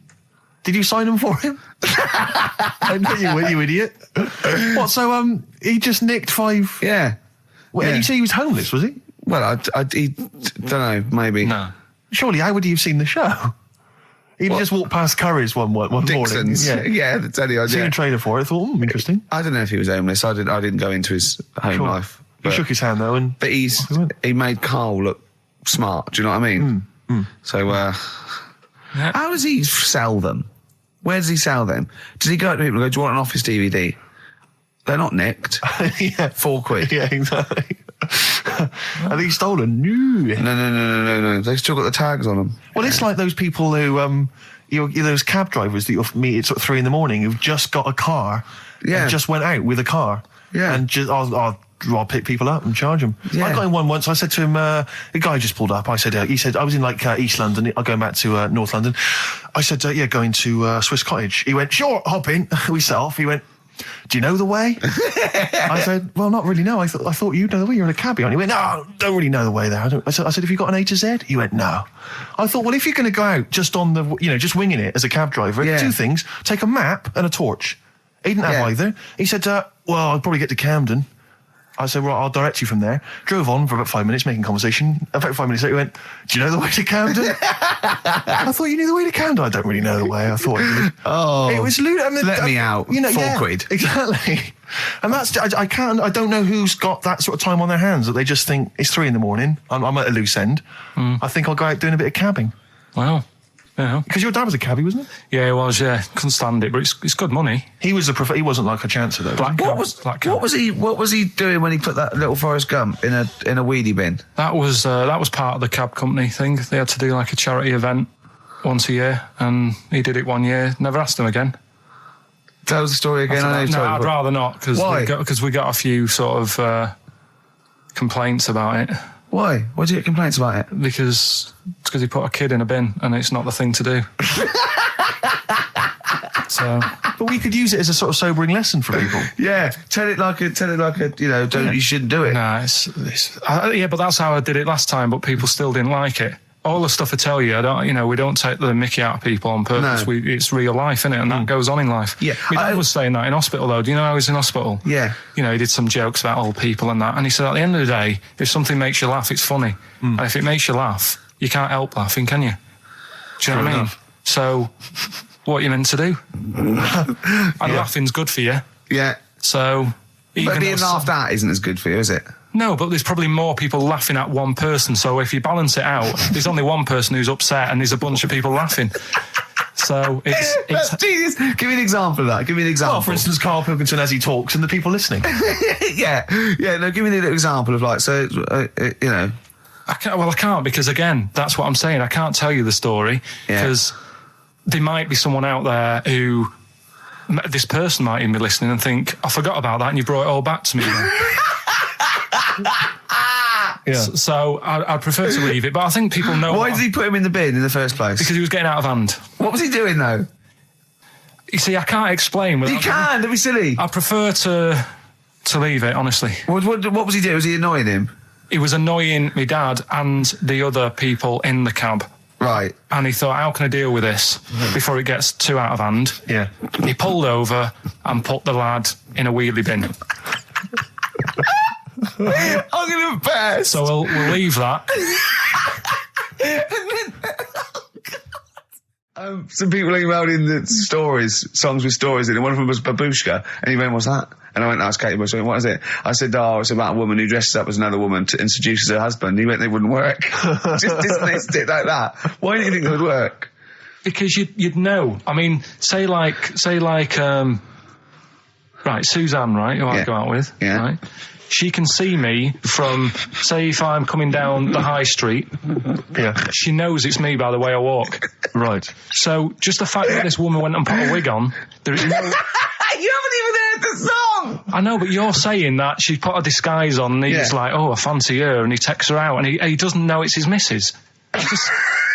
You're not buying it. I mean, I'm controlling this. Whereas the flea with your brain going to Glasgow, perfect sense. Yeah, Babushka, rubbish. Carl, can we have the tomato story after the next tune? Yeah. Bit of Coldplay? Yeah, love it. Yeah. Coldplay, The Scientist on XFM 104.9. Right, competition, isn't it? No, it's Educating Ricky Part 2. Oh, is it? Yep. I wasn't even listening. He's doing all the work, I wasn't even listening. I want to spill some water down on that. Right, what's this one again then? Right. What's the teaser headline? Teaser headline is, what's tomato with you? Brilliant. Yeah?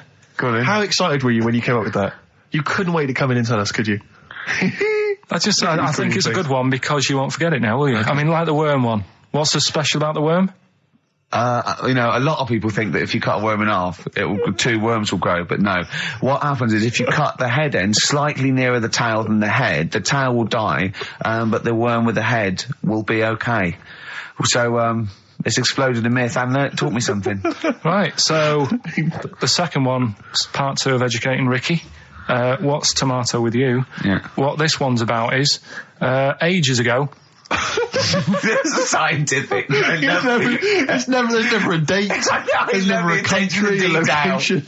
Okay, settle down, children. This is A-level history. Right. Once upon a time. Yeah. When a mental place with swords was a king. Forget his name, but he was a loony. So, and it was literally ages ago. Yeah. So, good luck in the exam. Yeah. Right. So, all right, many years ago. Oh, yes. Yeah, cleared that up. Go on. They thought tomatoes were poisonous. Right? Okay. Because what Hold on, are they going to be proved wrong at the end of this story? Well, because I don't want to give away the ending, but is it something to do with are they poisonous tomatoes? No. Oh, you're having a laugh. I don't believe it. Go on. They could have been eating tomatoes all this time. Oh, Steve, what's tomato with you anyway? Okay, so think a minute. Let's just recap quickly. Many years ago, when people thought tomatoes were poisonous. Yeah. Go on, Well, they didn't know they were poisonous then because they were still eating them. But what was happening? Well, they're not. But they're not poisonous. But hang on a minute. All right, and it's not. I'm just going to listen. I'm not even going to talk. Okay, I'm not going to tackle it anymore. If you remember, years ago they didn't have like pottery plates. They had lead plates. Right? What are you talking? Just let him talk. Sorry, what year is this? Let him talk. Come on. Plates made out of lead, and what they'd end up doing, they'd say, right, do you want a tomato? And they go, yeah, all right. And they'd put the tomato on the lead plate and cut it, and because of the acid in the tomato, right, it would sort of make the lead runny, and the lead would go into the tomato, and they'd say, oh, it's lovely this, and they'd be eating it. They'd get food poisoning, lead poisoning, what have you, and they'd be really ill. So they thought tomatoes were poisonous, so they didn't eat them for many years. And when you say they, do you mean the people of Narnia? Yeah, this didn't happen. Where was this happening? Sort of in Britain and that. You put him on the spot there. Oh, I hope there's no uppity pupils at this school when they go, what do you mean, sir? Oh, if you're going to... Oh, I'm fed up with you. Do you understand? No. So the No, you've got... No, right, okay, first of all, Carl, where'd you get this information from? Where 14 times as well? Do you know... You can't remember? I don't know where I got that from. I don't know where I got it from. But why don't you think that makes sense? But what? Someone once got lead poisoning from a tomato? Not just one, loads, and then all of a sudden... No. Why is this educating me? Because I'm telling you that tomatoes, I can't take anything away from this. Yeah, I don't know what to take away from this. What have I learned? What have I learned? Don't mix lead with tomatoes. Why is this educational in any shape or form? What are you telling me? A long time ago in the land of Glunk, right, where the ninnies did slib, right, they thought tomatoes were poisonous because they ate plates of lead. What are you talking about? Yeah, but we all know tomatoes aren't poisonous. Is that what we're taking from the story? Is that the moral of the story? Don't believe these people that I'd never heard of before. What are you talking about, Carl? I think it's a bit weird. It's a bit weird, yeah. These the same people that were spreading those malicious worm rumours. My hangover's coming back. I've got to get some water. Play a record that was rubbish. I'll tell you something I do know. Go on. Right? But I can't really get a question out of it. Go on, just tell us. There's a shadow somewhere. It's already good, isn't it? I'm loving it already. No, right. There's a shadow. I think it was in America. Yeah. And it's on a quiet road. I'm guessing somewhere like Boston. That's what I imagine. Okay. Right? No. Somewhere like Boston. And people at night used to see this shadow moving about. And they'd go, what's that? Right? And it got known, the little local town got known for this shadow, but it didn't cause any problems. What are you talking about? Well, it was like, you lost me. What are you talking about? Do you know, like, some places get famous, like Scotland's got the Loch Ness Monster and that, but it doesn't cause any. Yeah. But it doesn't cause any problems. It doesn't exist. Go on. Right. So there's this shadow walking about on the road. And, What do you mean? No, what's he again? Rubbish. Right. So it's walking Nonsense. about. Where did you read this? Where did you It's see walking this? about. This was on the internet, and I'm sure. Sorry. Sorry. I thought it was shite. I didn't know it was on the internet. Right. So this shadow is moving about, and Independently of an object. yeah, and the local mayor and that is like, yeah, it's a bit weird, but it's not harming anyone. The mayor involved. Was he elected to that post? Hey, Mayor, we got a problem down here. Seems like a shadow. Well, it's not causing any. No, it's just causing any problems. Yeah, go on. But that's the thing. It was left for years, and then it did start causing problems. I see, that's it. If you leave these shadows to go unchecked, Rick, they go crazy. Yeah. You let them run amok in the city. Yeah. You've got to stand What did around it do? on What did it Roman do? shadows. What did the shadow do?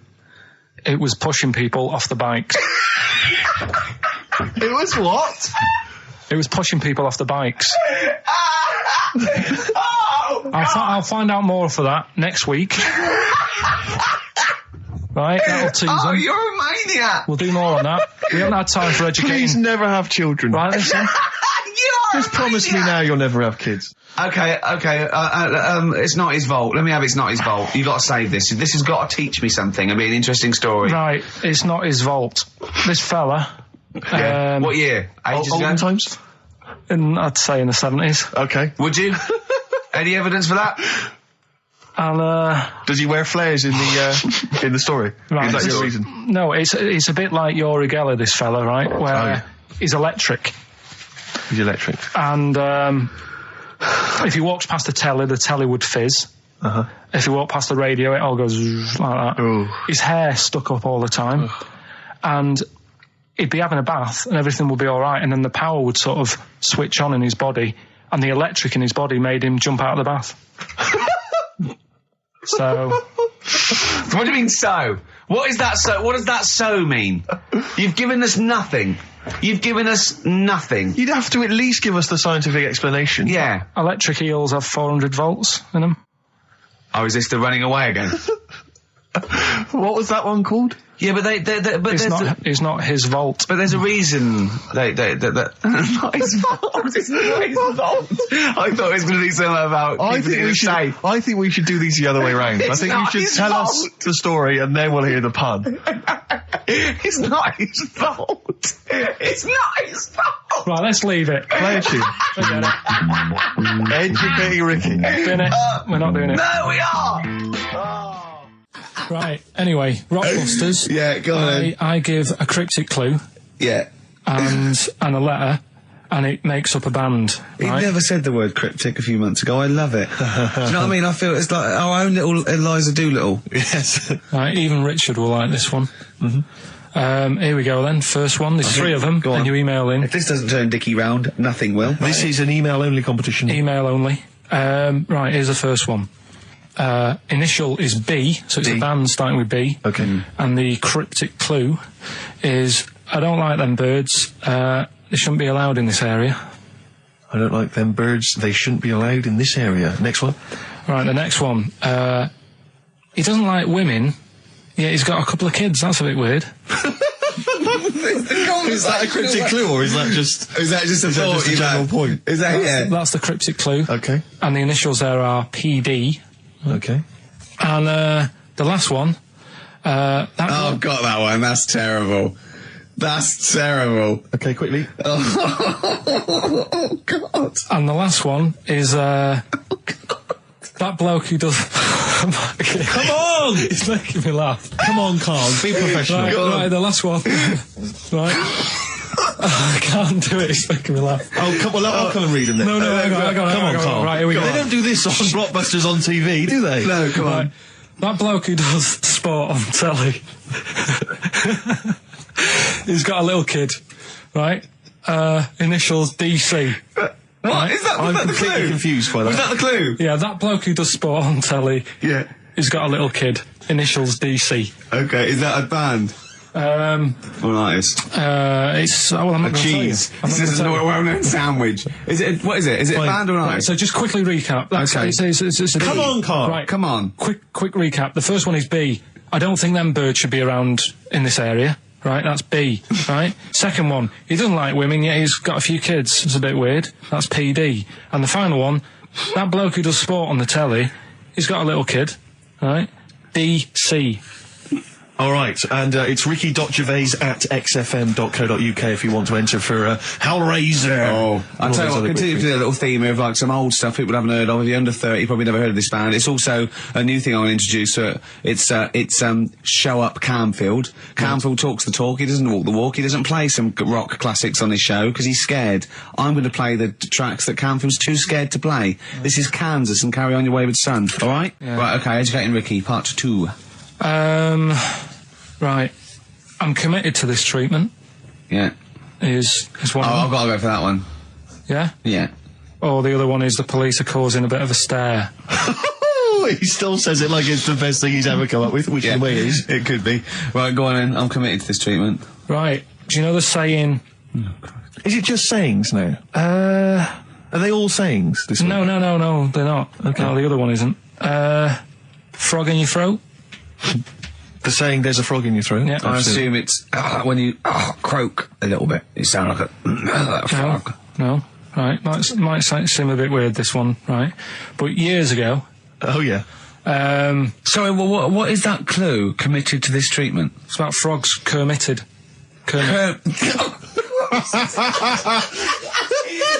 Probably works better with a K and an ER written down. Well, also, if you pronounced it Kermitted, yeah. but not committed. Committed to this treatment! Right, go on then. That's genius. So, yeah. For what? You go to the doctors and you go with throat hurting a bit. Right. And what they did ages ago... Ages ago? What year was this approximately? We are going back quite a bit with this one. Oh, okay, go on. And the doctor would say... Did history. Imagine years ago, go on. And the doctor would say, right, keep your mouth open and I need to look at your tonsils. And the jaw would ache a bit, because they weren't as quick back then, because they didn't have the technology and stuff, and they'd have to, like, stare at it and study it and stuff. And, like, they get an achy jaw, right? Keeping their mouth open. Yeah, like, you get, Yeah. you eat a Mars bar or whatever. So, they'd sat there, and they used to always close their mouth, and it used to annoy the doctor, right? Sure. So what they did, they used to get a toad, right, and put it in the mouth. Rubbish. Okay, keep talking. Keep talking. And that way, they couldn't close the mouth because either they'd squash it, right, or apparently you're not allowed to lick a toad's back. So the doctor would have them for breaking the law? No, but it's poisonous, right? A toad's back. You should never lick a toad's back. Or put it in your mouth, really. Oh, just stop for a second. Wait. What? Can I just ask one question? Go on, yeah, ask one question. I've got a few, but go on. Sure.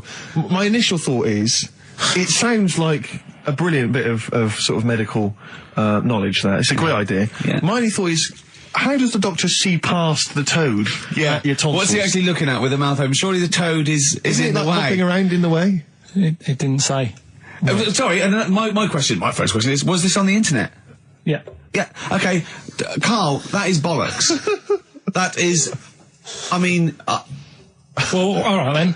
Let's turn this round. Where does the saying, you got a frog in your throat come from? Probably because you sound a bit croaky. Probably that. Probably because you sound a little bit like a frog when you've got a sore throat. Carl, did you not question it just for a moment when you read it? Just for a second, didn't you think that seems an odd approach? Firstly, why a frog of all the different Because species? it's poisonous. It's poisonous. A toad. So a toad, so it's a toad as well.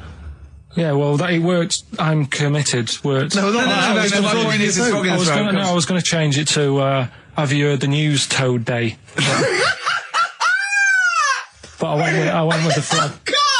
Oh God! Right. So that's think rubbish. about it. So that's rubbish. Next, can I have Let's play a tune. Let's come up with the God? last one.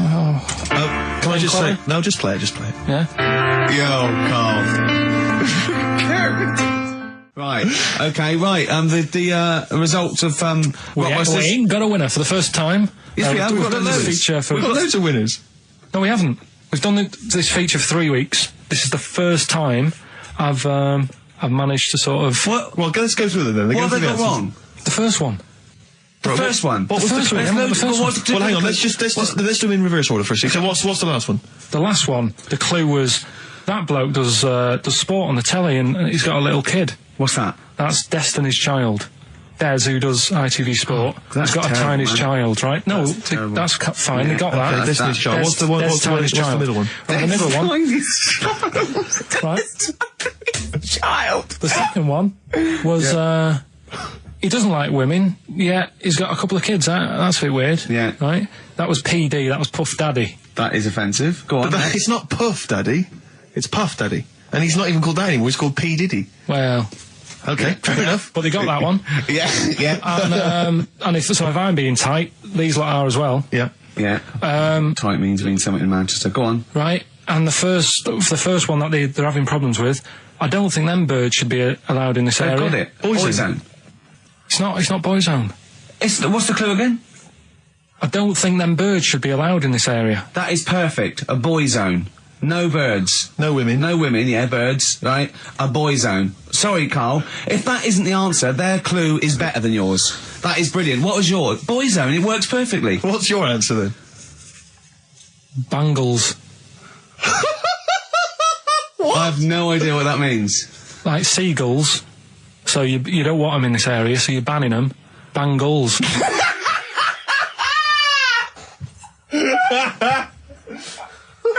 Oh! Well, give it to boy zone, because boy zone's better. Don't use birds being allowed in this area, it's a boy I think zone. we should have a rollover. Carl beat them. Carl beat them. You have to use his logic, surely. But theirs works. You can't do what am I thinking. No, that's not what I'm thinking. It perfectly. It works perfectly. I think you've got to give it to the ones that got the boy zone. Well, how about, right, because they didn't actually get into my head and my way of thinking, heaven right? forbid. How about we just keep back the David Attenborough and they can have, I'll chuck in the Hellraiser, right? Okay. and Blondie album and the Madness Yeah, one. okay. Pick a winner at random. Pick a winner, Steve. I'm going to give it to Paul Sloman, who got those answers, and he also says, P.S. Carl, you're a moron. So, I'm giving that to Paul, and good luck to him. Right, well, He's got a crazy night tonight. If we can rush these over to him, he's got a cracking Saturday night. well, if I'm a moron, I might get your address wrong when I send them to you. Oh, Coming right back at you, Paul. Yes. Right, well, do you know what happened to me on the way in? Go on. A homeless person called me a dickhead. How did he know? Do you know him? Is that what? He's like the local big issue fella. Oh, yeah. Yeah. And he knows me. He sees me walking up and down the street. Oh, that's how he knew you. Right. So normally I have a bit of a chat with him and that. And I walk past him, and I can be a little bit cheeky with him because I've been cheeky with him in the past with stuff. You pinched his arse. No, just saying stuff like, "God, you're always there. I mean, you got home to go to," and stuff like that. Yeah, No, just breaking the ice. Go No, on. but he knows, and he laughed at that last time. So I thought I can be a bit cheeky, right? So he goes, "Do you want a big issue?" I said, "No." He said, "Come on, I've got loads of them, right?" So I sort of said, "Oh, when I was a kid, and he used to do a free paper around the free papers one. I said, just put them in the bin and go home. Right? And he went, yeah, but how am I going to get any money doing that, you dickhead? You see, I can see his point. He is homeless and having to sell newspapers to get 50p or a quid or whatever. Yeah, and sometimes I treat him, right? And today I didn't have any money. I had a takeaway last night and I normally give them a quid. And I felt bad not being able to do that because I didn't have any money on me last night. Right. I couldn't look him in the eye. Did you explain this to the homeless person, the traumas of the takeaway without the tip? Did you explain that, you know, you've had it hard as well? I go, look, you don't I know had food delivered to my warm flat. Yeah, it was a nightmare. You don't know what that's like. You don't know what the trauma is because you can't have food delivered to your flat because you haven't got one. So please don't look at me like that. You should have said. But most people ignore him. At least I gave him a bit of acknowledgement and sort of... took the mick. Yeah. I didn't think I was. I just was being friendly. No, I know. You got to be careful with the homeless because this is true, and this is you know when the clocks went back recently, Yeah. so you got an extra hour in bed. Yeah. And I was at Cash Point with a friend of mine, and there was a homeless person sat by the Cash Point, and you know we would get some money out, and she said spare some change, and my friend sort of he's a bit awkward. He's just trying to make conversation with her. He went, "Oh, clocks go back, extra hour in bed."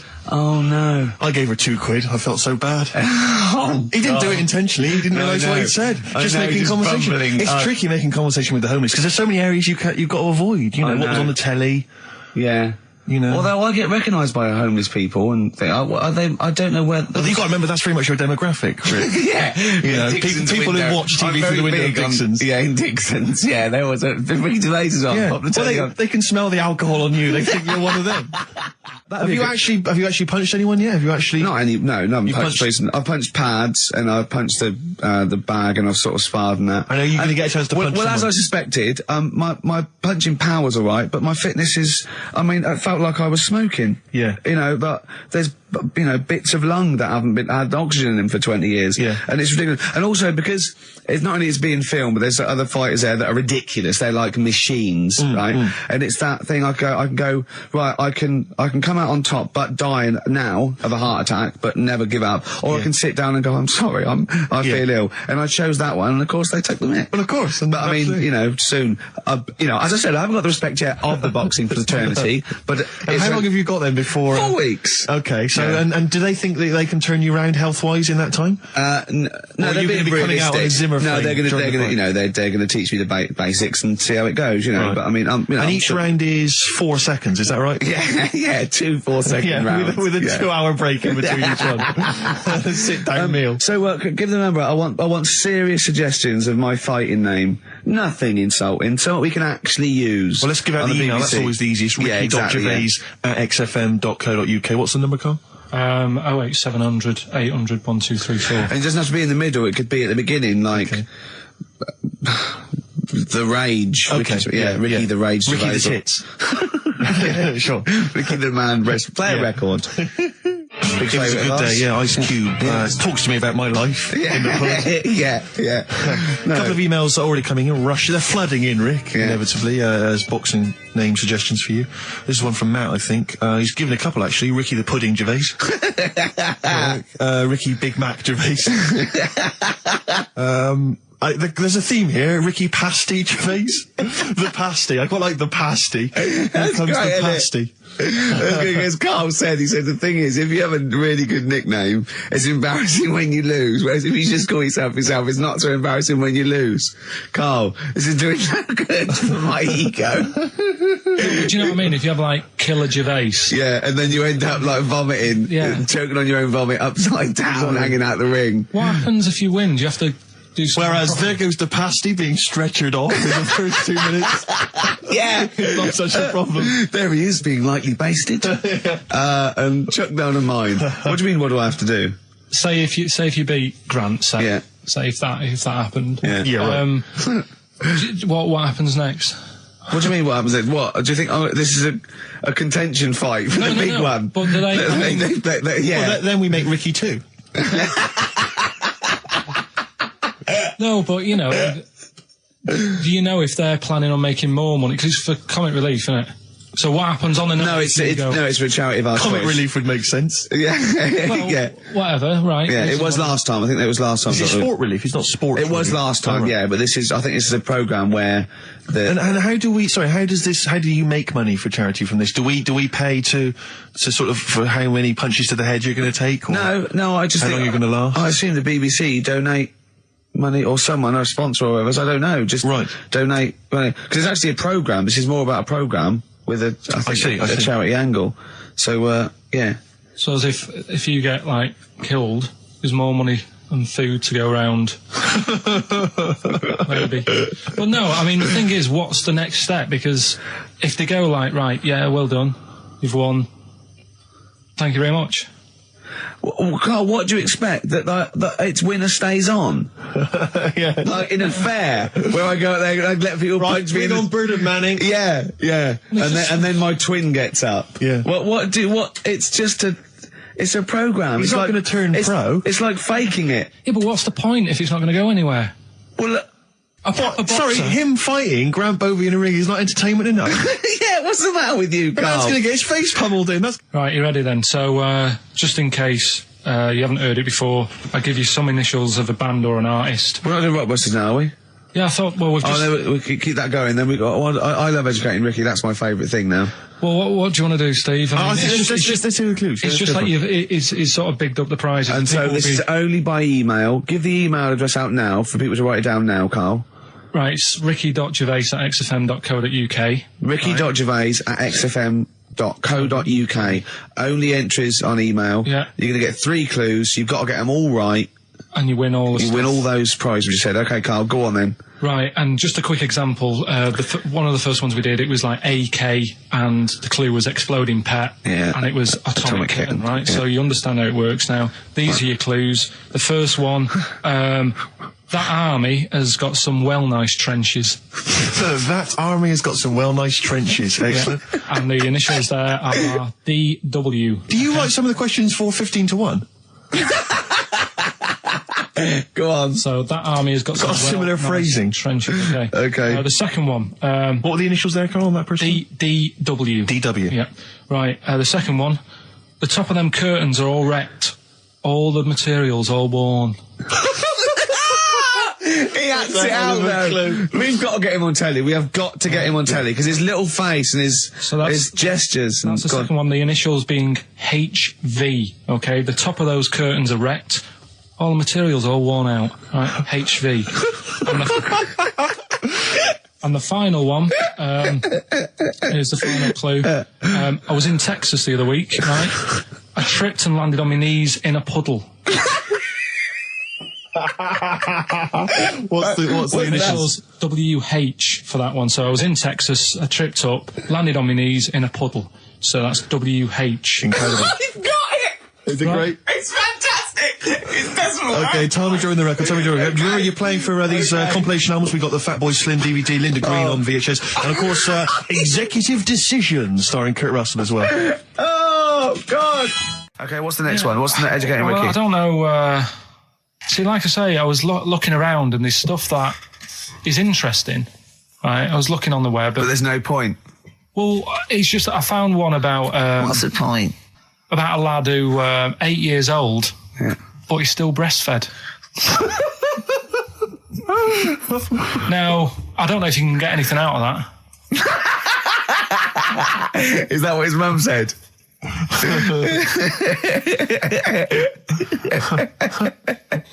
What do you mean I don't know if I can get anything out of that? You don't need to. No, it's just that, you know... Where did you read that? That was on the internet. Oh, well, yeah. You're always unspecific when you mention it. It's just it was on the internet. Well, I'm trying to think what I put in. I think I put in Y to see if I'd confuse a computer. And then, go! You are... No, honestly. I did a search, put in Y, and it came up with funny things that, like, why is this person doing that? Why is that? And it had a picture of this 8-year-old lad, sort of, you know, on his mum's nipple. And it was saying, you know, is this healthy? You sure that wasn't asking you that question? What? I put in Y just to confuse the computer. Like the computer go, what do you mean? Yeah. Stop it. Yeah. Oh, look, yeah. Last week, I was walking home with him, and I went, he was saying something stupid, and I went, I've got a competition for next week. Let's do a phone-in, and it's called Karl Pilkington, Genius or Fool. Yeah. Right? And he went, no. I went, why not? He went, well, it'd be confusing because they say there's no difference between genius and being a fool. They do though, don't they? No, but it's rubbish, and people say there's a fine line between madness and genius, and you know, it's a ridiculous soundbite. They don't say there's a fine line between a genius and an idiot. Well, the people who do are idiots. Yeah. So what would you do there though? Just to sort of wrap that little thing up, what would you do? That lad loves his mum's milk. What are you asking me to come up with? No, I'm a just title for the story. No. It's just what would you do? Right. What do you mean? What would I do? Well, it's causing a bit of a problem in the area. Right. What area? In America, I think it was. Oh, America are a problem, are they? George Bush is worried about this kid who's breastfeeding at 8. Imagine it like this, right? Right. No, so, Carl, what are you asking me about this spurious story you saw on the internet? I saw on the internet, there's an 8-year-old lad, he likes his mum's milk, and he's saying, is this right? Should it No, be it's going not. on? But what do you want Ricky to do about it? It's not his responsibility. Yeah. No, but the little town that he lives in, they're all causing an uproar, right? Going, this isn't right. You know, I can't let my kid play out in case he's in the garden with his mum getting a bit hungry, right? So, what should they do? Because his mum's saying, well, he likes it. Yeah. And he, you know, what do you do? I don't know the laws. No, but I'm not asking you to sort out the laws. I'm just saying, if you lived in that neighbourhood, what would you say? If you went up to him and said, look, everyone's getting a bit fed up with this, look. I'd say, what would I do? What do you mean, what would I do? What are you asking me? Right, it doesn't matter. No. What are you asking me? What are you asking me and Steve and the public? I'm just saying, say if you live next door to this woman. Yeah. Right? The kid's hungry, 8 years old. He's out playing on his bike and he goes, Mum, I'm getting a bit peckish. And he goes, all right, son. She whops one out. And he starts having his milk, right? You live next door, you're putting your washing out and you see this going on. You're getting a bit sick of it because it's gone on for months. 8 years, I assume. Why is it your business? Why are you such a nosy neighbour that you're concerned? What would you do, Carl? Let's turn it back on him. Yeah. What would you do? What's your solution? What would you do? Well, I thought I'd say, right, why are you doing this? And she'd say, because he likes it. And I go, all right then, put it in a bowl first. And you think that would sort that out?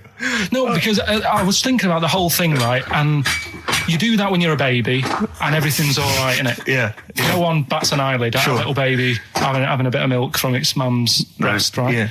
You'd almost say it was natural. But you grow out of it. It's like you don't see. It got me thinking about things you don't see. And you don't see. Did you put this into a computer? Show me things you don't see. What else don't you see? Well, you don't see like an old man having a Twix.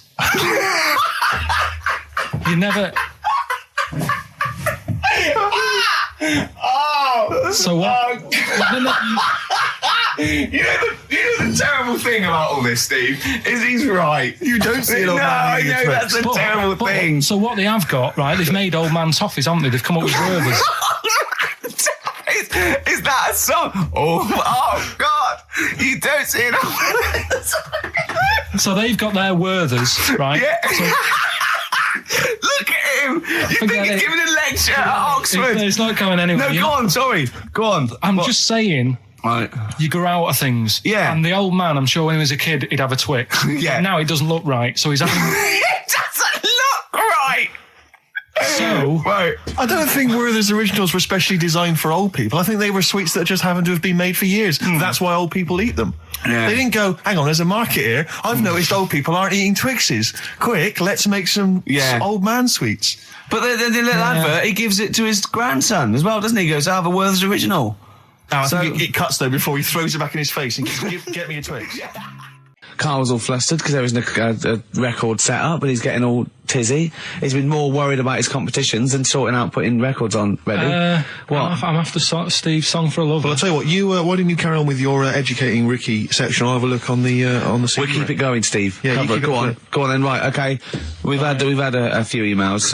Anyone got it right, Carl? Anyone got it? Ricky, educating Ricky. That's the final one. We've got to get that out of the way. We've got to get Rockbusters as well, though. We can do that at the end. We can wait. Go on, then. But we've only got 5 minutes left. Come on, just do educating Ricky. Right. God. The last one that we haven't done Right. is he's a bit of a nuisance. Go on, then. Again, not really that interesting. Thanks.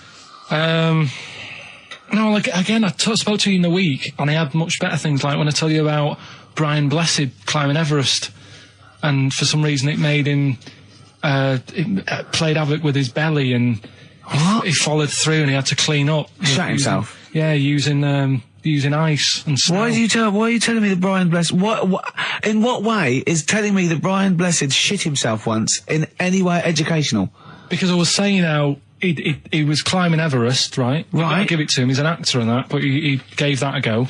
Yeah. Right. It played. What's the point of that? You'd say, wouldn't you? You'd say, God, he's you know.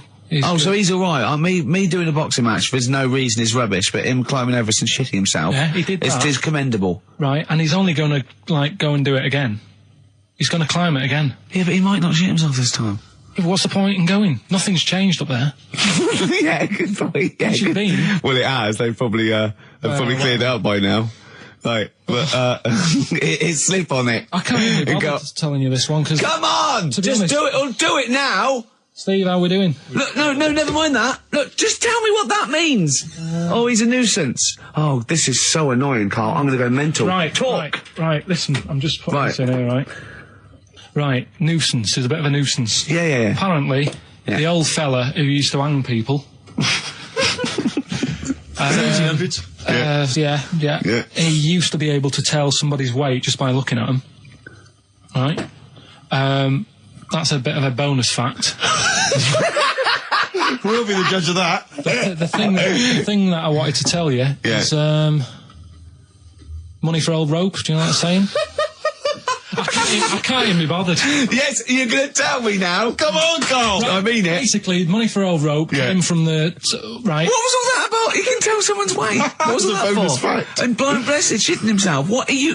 What? Look, don't you? No, tell me that now. You nearly made me swear. Then, I'm getting really annoyed. I'm getting really annoyed now.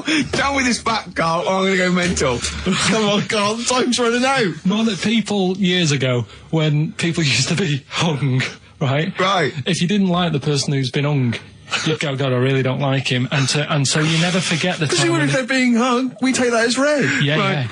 Yeah. So they never forget afterwards to get the hangman to get the rope and to cut it up into little pieces, and he'd sell them. He'd sell the little pieces of rope to people. See, Carl, that's the most interesting thing, if it's true, that you've come up with. Right. Okay. And so so they sell the rope. They sell the rope, and it's money for old rope. Money for old rope. Meaning, like, God, it's easy to make money. That all they have to do is cut it up and sell it. I'm cynical. I'm not so convinced. Right, listen, we're really tight. We haven't even got time for a last track. We've got an ad break and we've got to give out. Okay, give the answers then. This is ridiculous. So, Steve, do you want to pick a winner? I've got a winner when you give us the answers. Okay, so the first clue was that army has got some well nice trenches. Yeah. That was D.W. Who's that? Dandy Warhols. That's brilliant. That's brilliant. All right. That's good, yeah. The second one, the top of them curtains are wrecked, all the material is worn. Yeah. HV, that's Holly Valance. Oh, he got a phone call for a woman saying I haven't heard it, and he was talking to her off air, and she went, what is it? So-and-so, them curtains. She went, right. He said, you know the thing around the top of the curtain is a palmet, not a valance, and he went, cut her off. Yeah, but my auntie's always making balances on everything. I'll tell you about that next week, right? I'm looking forward to that. Right. Is this the one that farted for 5 minutes? Yeah, the very same. Yeah. Right? So we'll talk about that. I was in Texas, I tripped up, I landed on my knees in a puddle, WH, wet knee Houston, right? Wet knee Houston. Yeah. So, you're a maniac. So, who's a winner? We've got Pete, Catherine and Laura in Newcastle upon Tyne. They're listening online, I assume, and they're on going to Sky get Digital. those great places. And remember, they got loads of stuff. They got the DVD here, they got Linda Green, they got Stone Roses, they got another compilation, and Executive Decision. What did you read about Brian Blessed? Is it actually true, or have you libelled someone else? It was an interview with him in it. And what did he say? Come on, what did he say? He said I climbed Everest and I played havoc with me belly. Let's talk about it next week. We've really run out now. Oh, you're a fool. Have you got some educating, Ricky, for me? Got some education. I need some education, Carl. That's I kind of desperately need some education. I want to learn about Chinese kids that are born hairier than average. I want to hear about deaf girls that can hear after their mum hits their head against a wall. These are the things I need to know. I mean, I don't wish to be disrespectful. He doesn't look like a genius. He doesn't look like But then I genius. don't know what a genius looks like. Exactly. So, Steve. you know, I don't want to be an Look at Einstein. Yeah. Yeah. His mum thought he was mental as a child. Where'd you get that information from? That was in the Einstein book. Well, it was in the Einstein book, then it's presumably true. Which Einstein book is that? His Theory of Relativity? The big book of Einstein stuff. Oh, yeah. Yeah, the big bumper book of Einstein stuff. It's Yeah, for a yeah. coach trip, and you have to fill in E equals MC1 squared, 2 fish, or 3 hello, and then it's multiple choice, and you fill it. It's great. It's Did his mum brilliant. think, A, he was a genius, B, mental? Most people go for A, but it is in fact B. She thought he was mental at the age of 28. Oh, Carl, you never let me down. You never let me down. So have you got Educating Ricky for me? We've got Educating Ricky coming up. We've got Rockbusters. We've got Rockbusters. Great As seen and talked about in Heat. In Heat magazine. It's got really tough this week now. We're not messing about anymore. Right. Got some good prizes. Absolutely, yeah, we'll talk about those later. Because, I mean, was it last week that you had the classic? Was it, I can't remember, I'm paraphrasing, Carl, apologies. Something like, I'm here in Texas, I've fallen in a puddle, and my knee has got wet. Yeah. Whitney Houston. Whitney Houston. Yeah. And also, it was last week when there was a little bit of confusion over the one for Holly Valance. Right? Of course. I don't think it was confusion, I think it was your error. Yeah. No, it wasn't. And it was Holy Valance, and you meant Pelmet. Then Becky, who called up that time and said, if you're getting mistaken with Pelmet, right, she sent me an email in a week saying, I've done a bit of research. Yeah. It was my fault. I've made an error. Yeah. It is a valance. Okay. And I know about valances. As I told you last week, at the very end, my auntie loves them. Yeah. Right? She makes them. She started off just like putting them on top of the sort of window around the curtain. And then she thought, I can do more with this. Yeah. And she had a little coffee table that had magazines underneath. And she said, I'm sick of seeing them magazines when I'm sat down. She sounds like a Pilkington. So... I'm sick of seeing them magazines when I sit down. So she put a valance around the table. Yeah. She just got valances around everything now, right? Then, next step, she tapes everything. She never actually watches telly. She tapes it all because she gets sick of listening to the adverts and that. Yeah. So she tapes everything. So she's got loads of videotapes and that. And the video used to get on her nerves. When she was watching a film, she'd see the clock changing. And it distracted her from the film. So she put a valance around that.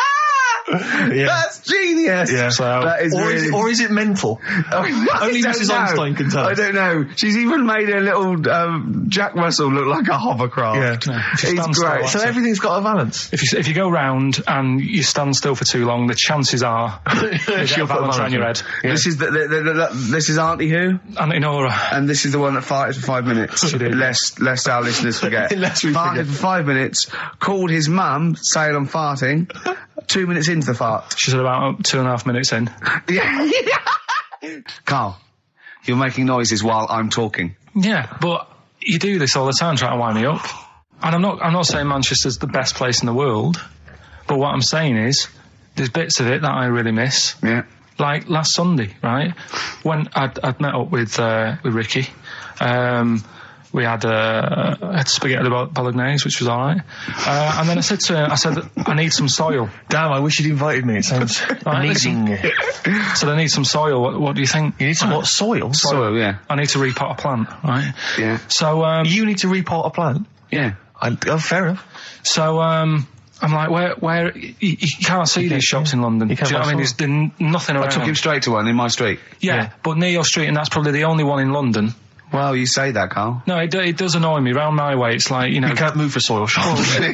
There's earth. You can just pick up handfuls walking down the street. Yeah, incredible. People just lean over into someone's front garden. No, you can take the plants as well. No, but what I'm saying is, Go on. Manchester, there's loads of decent hardware shops. Yeah. Here, you know, if you want a panini and a latte or whatever, you can't move for them. But for soil, I had to go virtually how many miles away from me to carry that soil home and stuff.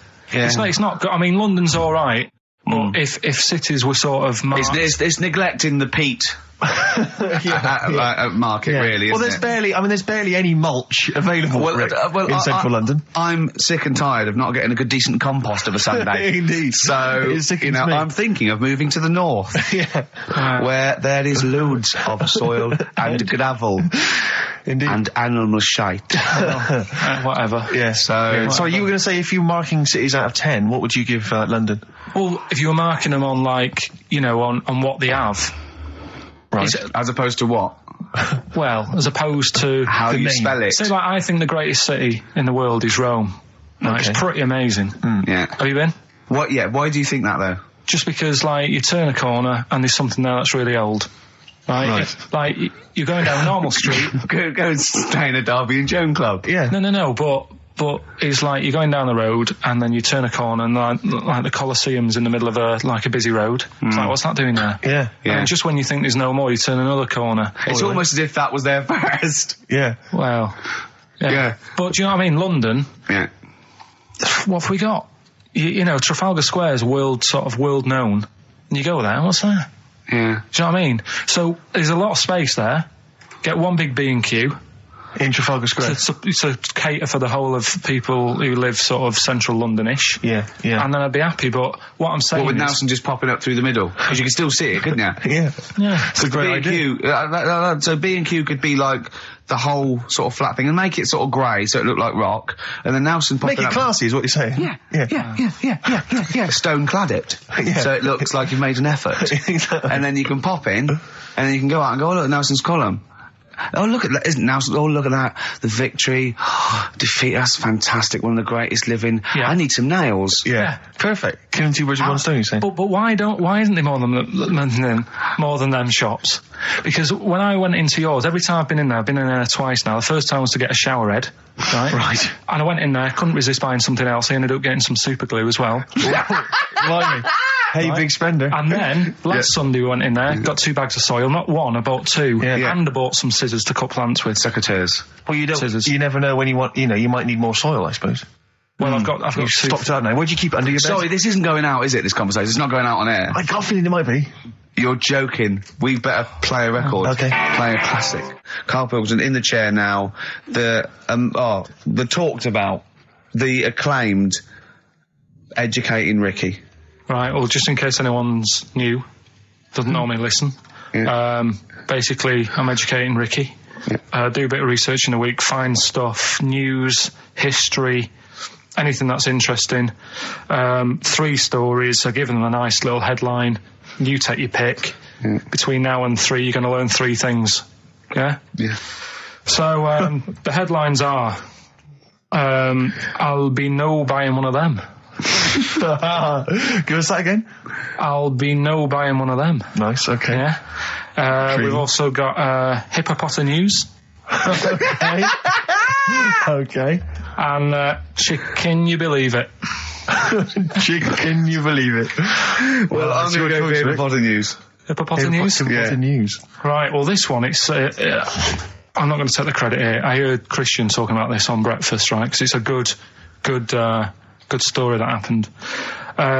Basically, I don't know if I told you about it last week when we were having our spaghetti, but I think you did. Right, I know what it is. I know what this is. Okay, I've not heard this. right, there's a little midget. Right, there's a circus. I'm loving it already. Circus going on somewhere. I think it was in America. And is that present day or old times? I'm talking like in the last 3 weeks. Okay. Right, little midget.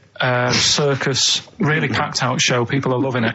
Right, Steve, you'll ask the same question I did. I know. So there's a little midget jumping up and down on a trampoline. That's what circus is. Right. I pay good money to see it. So everyone's clapping and he's getting carried away. Because he can't believe they're loving it. I didn't know they'd like a little person on a trampoline, but they love me. But you know what it's like when if there's a crowd of people sort of encouraging you to sort of go higher and stuff. Yeah. And I'm sure he knew it was getting out of hand. But he was jumping and he was coming down the road going higher and he's going really high in the air, right? So he's doing this. Crowd are clapping. there's a hippo, right, just sat next to the trampoline, getting ready to come on and do his act. Oh, right, I thought he was in the audience. That's it, getting ready to do his act, Steve.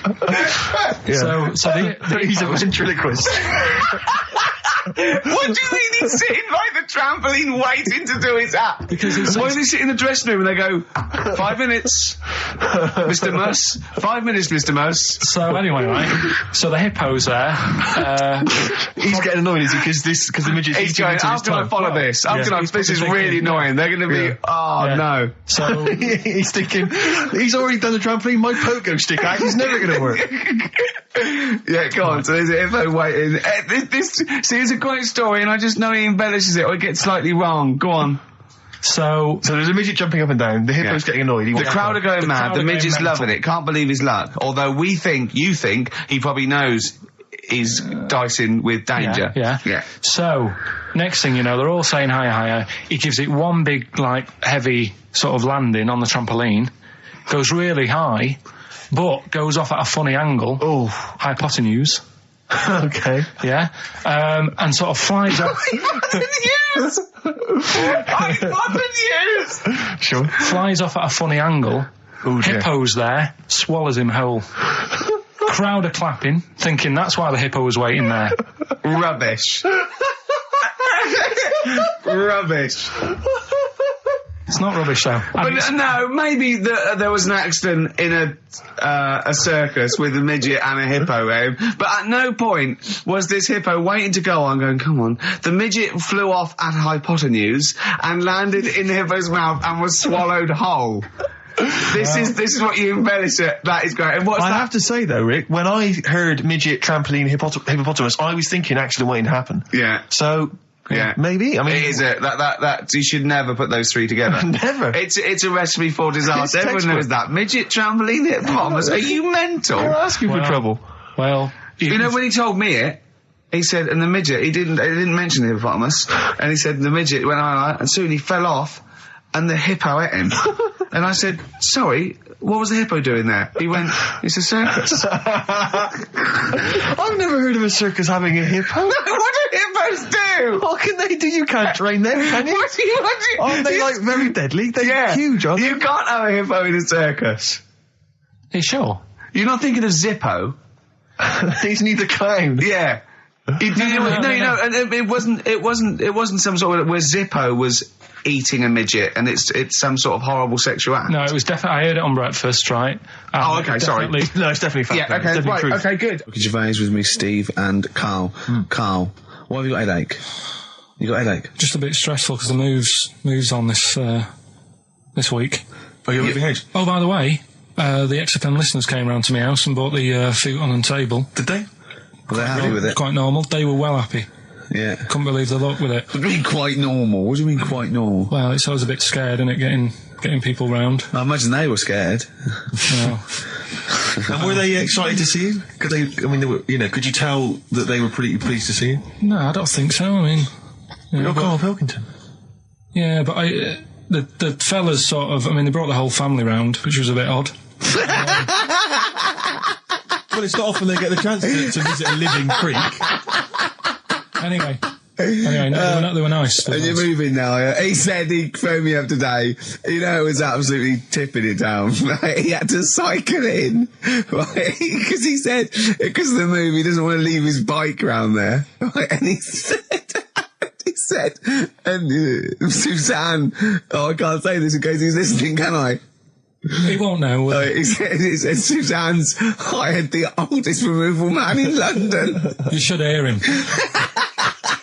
And the thing is, right, we booked him because everyone else happened to be booked out, but this fella's free, right? So he called up this morning. I've never spoke to him, but he was on the phone. He sounded about 90. Yeah. Carl thinks that he's going to have to do all the work. And the thing is, right, it seems to be all he cheap. wanted some Werther originals. Yeah, right, listen, he seemed to be cheap because it's £50 an hour. But how long is it going to take him? Yeah. Oh, that's So, genius. When's the move on then? When's the... Oh, he's coming round. He came round today to bring some empty boxes, and he was struggling with them.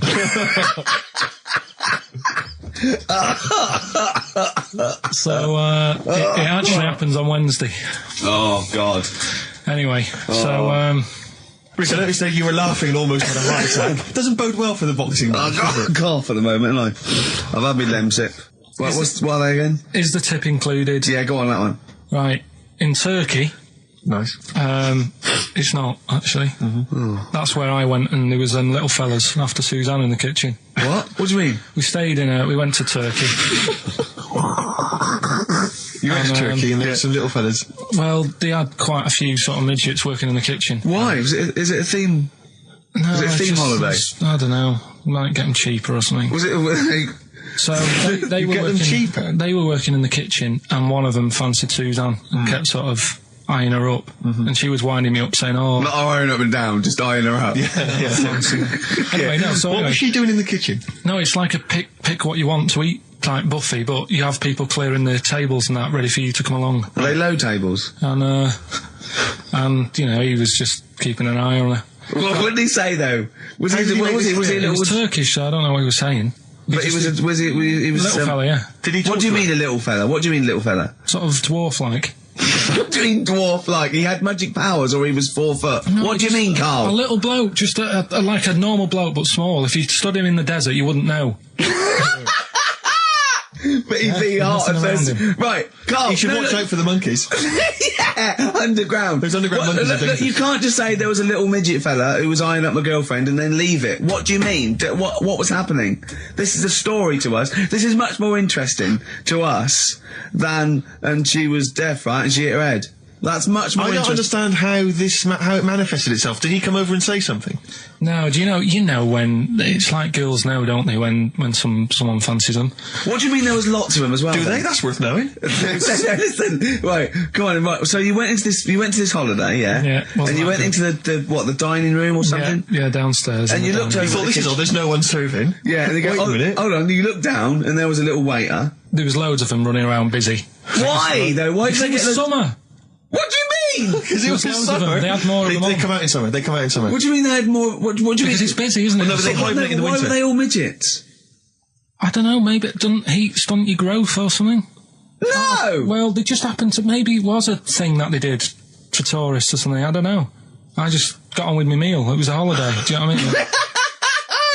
God. Right, So it's a midget serving. I'm not going to ask any questions. Right, okay, yeah. So they're all little fellas running around, and this one always was like, you know, oh, do you want a new serviette? You know what I mean? Going out of his way to sort of... for turning on the charm.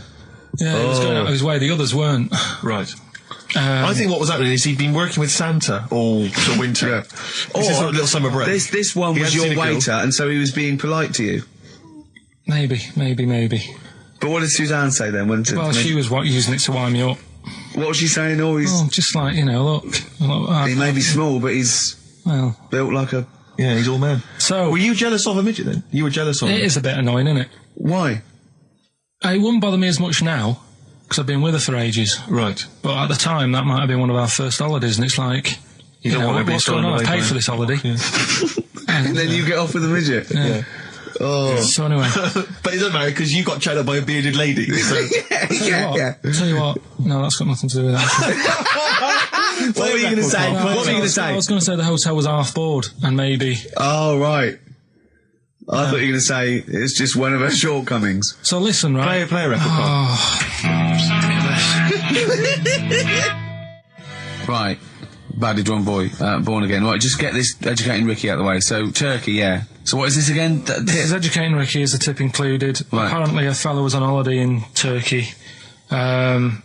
He's just having a normal holiday, weather's good, you know, he's having a good time. And Waiters are all normal height. Yeah. He's having his meal. He hears a load of screaming going on in the kitchen. Hold on. Has his girlfriend wandered in there? And they do, With a step ladder. the circumcised people in the kitchen, and apparently... What are you talking about? Whoa. Slow down. We were Sorry, sidetracked there for a minute. what are you talking about? I'm excited about two things at once here. One, they circumcised people in the kitchen. Two, I guessed it was someone losing the end of their knob. He did, yeah. I started thinking like Karl Pilkington. Extraordinary. That is amazing. Apparently it was going on. It wasn't just a one-off either. Well, when I say a one-off, I mean they did it more than once. Yeah. Right. And there was he was there for a week, and apparently the first night it was quiet, and then the rest of the week, every day, he'd be like having his breakfast, or even his lunch, or even his tea. Yeah. He'd be doing it all day. Oh. You'd be hearing Lunch and screams. breakfast, fair enough, really. Yeah, But but isn't it tea time? Don't do that. And apparently it's a tradition over there. You can't even make a complaint about it. It's like, well, you should have found out before you come over See, it. I can't believe this is Sorry, true. I'm a little I bit can't lost. believe this is He was true. in a restaurant, in a hotel, and there were people having circumcisions in the kitchen. Yeah. Is that right? I'm even worried that we're bordering on the racist here, suggesting that is tradition, that Turkish people cut the end of their cocks off in the kitchen Yeah. at meal times. I think you're wrong, Carl. This just sounds ludicrous, Carl. No, I don't think it happens everywhere. Right. I think this Just in certain, this particular This restaurant. hotel. certain places, Certain hotels. certain hotels. What, is it like 2-star? Yeah. Why did he go to the Foreskin Inn?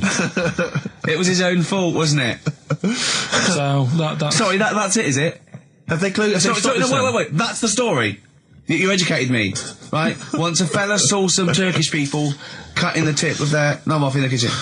Thanks very much. Thanks very much, Carl. Got any more? Well, there's things you can learn from it. Either don't go to Turkey, No! don't have calamari when you're over there.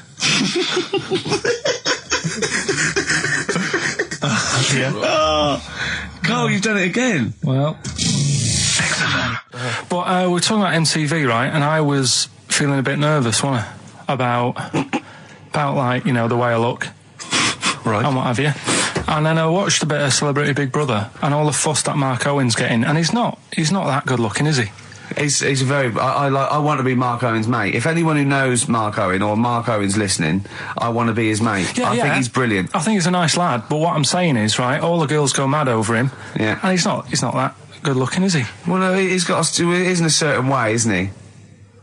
That sort of non-threatening.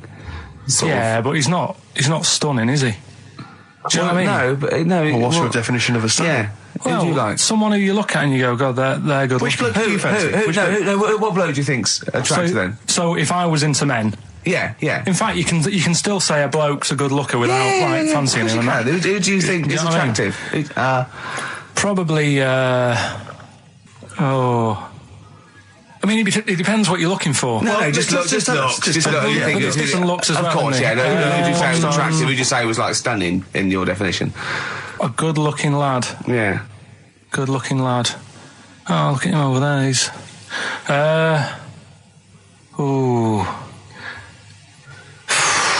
Do you find, Robbie Williams? Do you find him attractive? Boy next door. Look. No. Who do you? Carl, hurry up, because it's we've only got 2 hours. Probably. Do you know? I can't think of one offhand. Mark Owen is pretty good looking then, really. What? There's not. Just name one bloke that you think's an attractive guy. There must be one bloke that you've either met or that you've seen in a pub Who do you or think on a is poster. attractive? Tell you what. Go on. Works here. Young Alex Zane. Alex! Well, we know Alex, maybe we can fix you like that. Oh, I love you, Alex! You've got so much! Brilliant. I love that. That's like a ride song or something. That's my favourite one. Ride-ish. Ride-ish. Feeder. Just the way I'm feeding on XFM 104.9. Rick, quick question for you. Go I'm on. thinking a lot of people maybe are tuning in for the first time because of the advertising campaign. Sure. Should we reintroduce Carl again? I know we've done this a few times in the past, but just worried that people are going to not really kind of get the measure of him. I'm Ricky Gervais. I'm the one off The Office. Yeah. Steve Merchant. He's not the one in The Office. He's not Gareth. Some people think he is. He's got a funny, weird West Country accent that actually Mackenzie was affecting for the role. Steve wrote it with me. He's the tall, lanky fella. Carl is our sort of, I say producer, but he's the one that pressed the buttons because I was Dog's too... body. Yeah, but I mean, it was just because I was too big to run the desk. Yeah. Too like important, I used to have to do. Literally too big. You couldn't get behind there. Yeah, and then we discovered that, he looked a bit like a boring sort of, alright, yeah, but then when we sort of, poked him with a stick, he came up with, he doesn't realise, but some of the I think, some of the funniest extraordinary things I've ever heard. Say hello, Carl. All right. Yeah. Well, classics, I think, so far, that have gone straight to the list include, have you ever used a Y front correctly? Yeah. Brilliant. You never see an old person Eating a Twix. eating a Twix. These are sort of things. He's back on his campaign to get rid of jellyfish. Why is that, Carl? Oh, did you see the paper yesterday? Go on. There's a jellyfish, right? It's about 15 foot long, about 5 foot wide, and there's a fella swimming next to it, and the paper's going, oh, look at this we've found, there's loads of them in Japan. Yeah. And it's because the water's getting hot, so it's making jellyfish really big. Oh dear. How's the campaign going to get jellyfish get rid of them? What's your point about jellyfish? They don't do anything. There's no point. They get in the way. Jellyfish, yeah. It ruined my holiday, because I got stung by one. Yeah. But you think the same thing about Liverpudlians, and we can't just go around, wiping out things that ruin your let's holiday. do the jellyfish first, and then we'll move on to the scousers. Yeah. But yeah, I don't know what they do, and I'm trying to look on the internet. I've been busy this week. You're jellyfish now, not scousers. Yeah. You don't know what I don't know what they do either. To sort of try and work out what would happen with the sea if it didn't work, because they say, like, if there's no... Whoa. See, this is what we're talking about. People who've listened for the first time, they've got to listen to every word you say. You want to find out what would happen with the sea if it didn't work? If jellyfish weren't in there, do you know what I mean? Because stuff like coral, apparently the sea would be in a right state if you didn't have any coral in it. Fish, do you know what I mean? I always worry about how many fish we're sort of eating. Because you go past... Sorry? No, do you know, like, you go in Marks and Spencer's or Selfridges... There's loads of fish in there. And there's really fancy stuff that you think they've killed that, and it looks good on the counter, pretty impressive. Yeah. But is anyone going to buy it? Yeah. Do you know what I mean? It's a big, like, a shark sat in ice. Yeah. And you go, yeah, they've got like, a lot of fish... You sure you won't go around the Tate Gallery? Do you know what I mean? I've never seen a big shark sat in ice in Selfridges. They do it. And it's like, you go in the morning and you can go back at night and the same shark sat there, and it's... So you know it's the same shark, do you? It's the same one. So what, same face? Are you sure he just hasn't lost his mum? And he's just like, he went shopping with her Christmas shopping, and he's just like, he's drowned, he don't know where, he's just waiting. You know I'm right. I've never seen a shark in Selfridges. Well, all right, then say maybe that's one day a week, but on other days they'll have like... Shark Monday. I think, Selfridges. Today at Selfridges is Shark Monday. Yeah. No, it's just that... So your point is that there's all these fish not being eaten. Yeah. So and they're being killed. They're taking them out of the sea, no one's eating them. And you're worried, that the sea's going to rise because the more things you take out? Well, we're just going to run out. Because the fish drink it, don't they? And that keeps the water level down. Yeah. No, well, you know what I mean. There's stuff that worries me. You're worried that... Was it you who said that you were worried that... Because, there's sponge in the sea. Yeah. But if they took it all away... No. Is that him? That's a Stephen Wright joke. Is that Stephen Wright? What was the joke? Sponges grow in the sea. That kills me. How deep would it be if they didn't? I love the fact that he confused you with Stephen Wright, who for a living purposely says ridiculous things. Yeah. Does that worry you, Carl? Well, think about that and play a record. What do you want? I'd love to. A classic, a beautiful song by Simon and Garfunkel, April Comes She Will.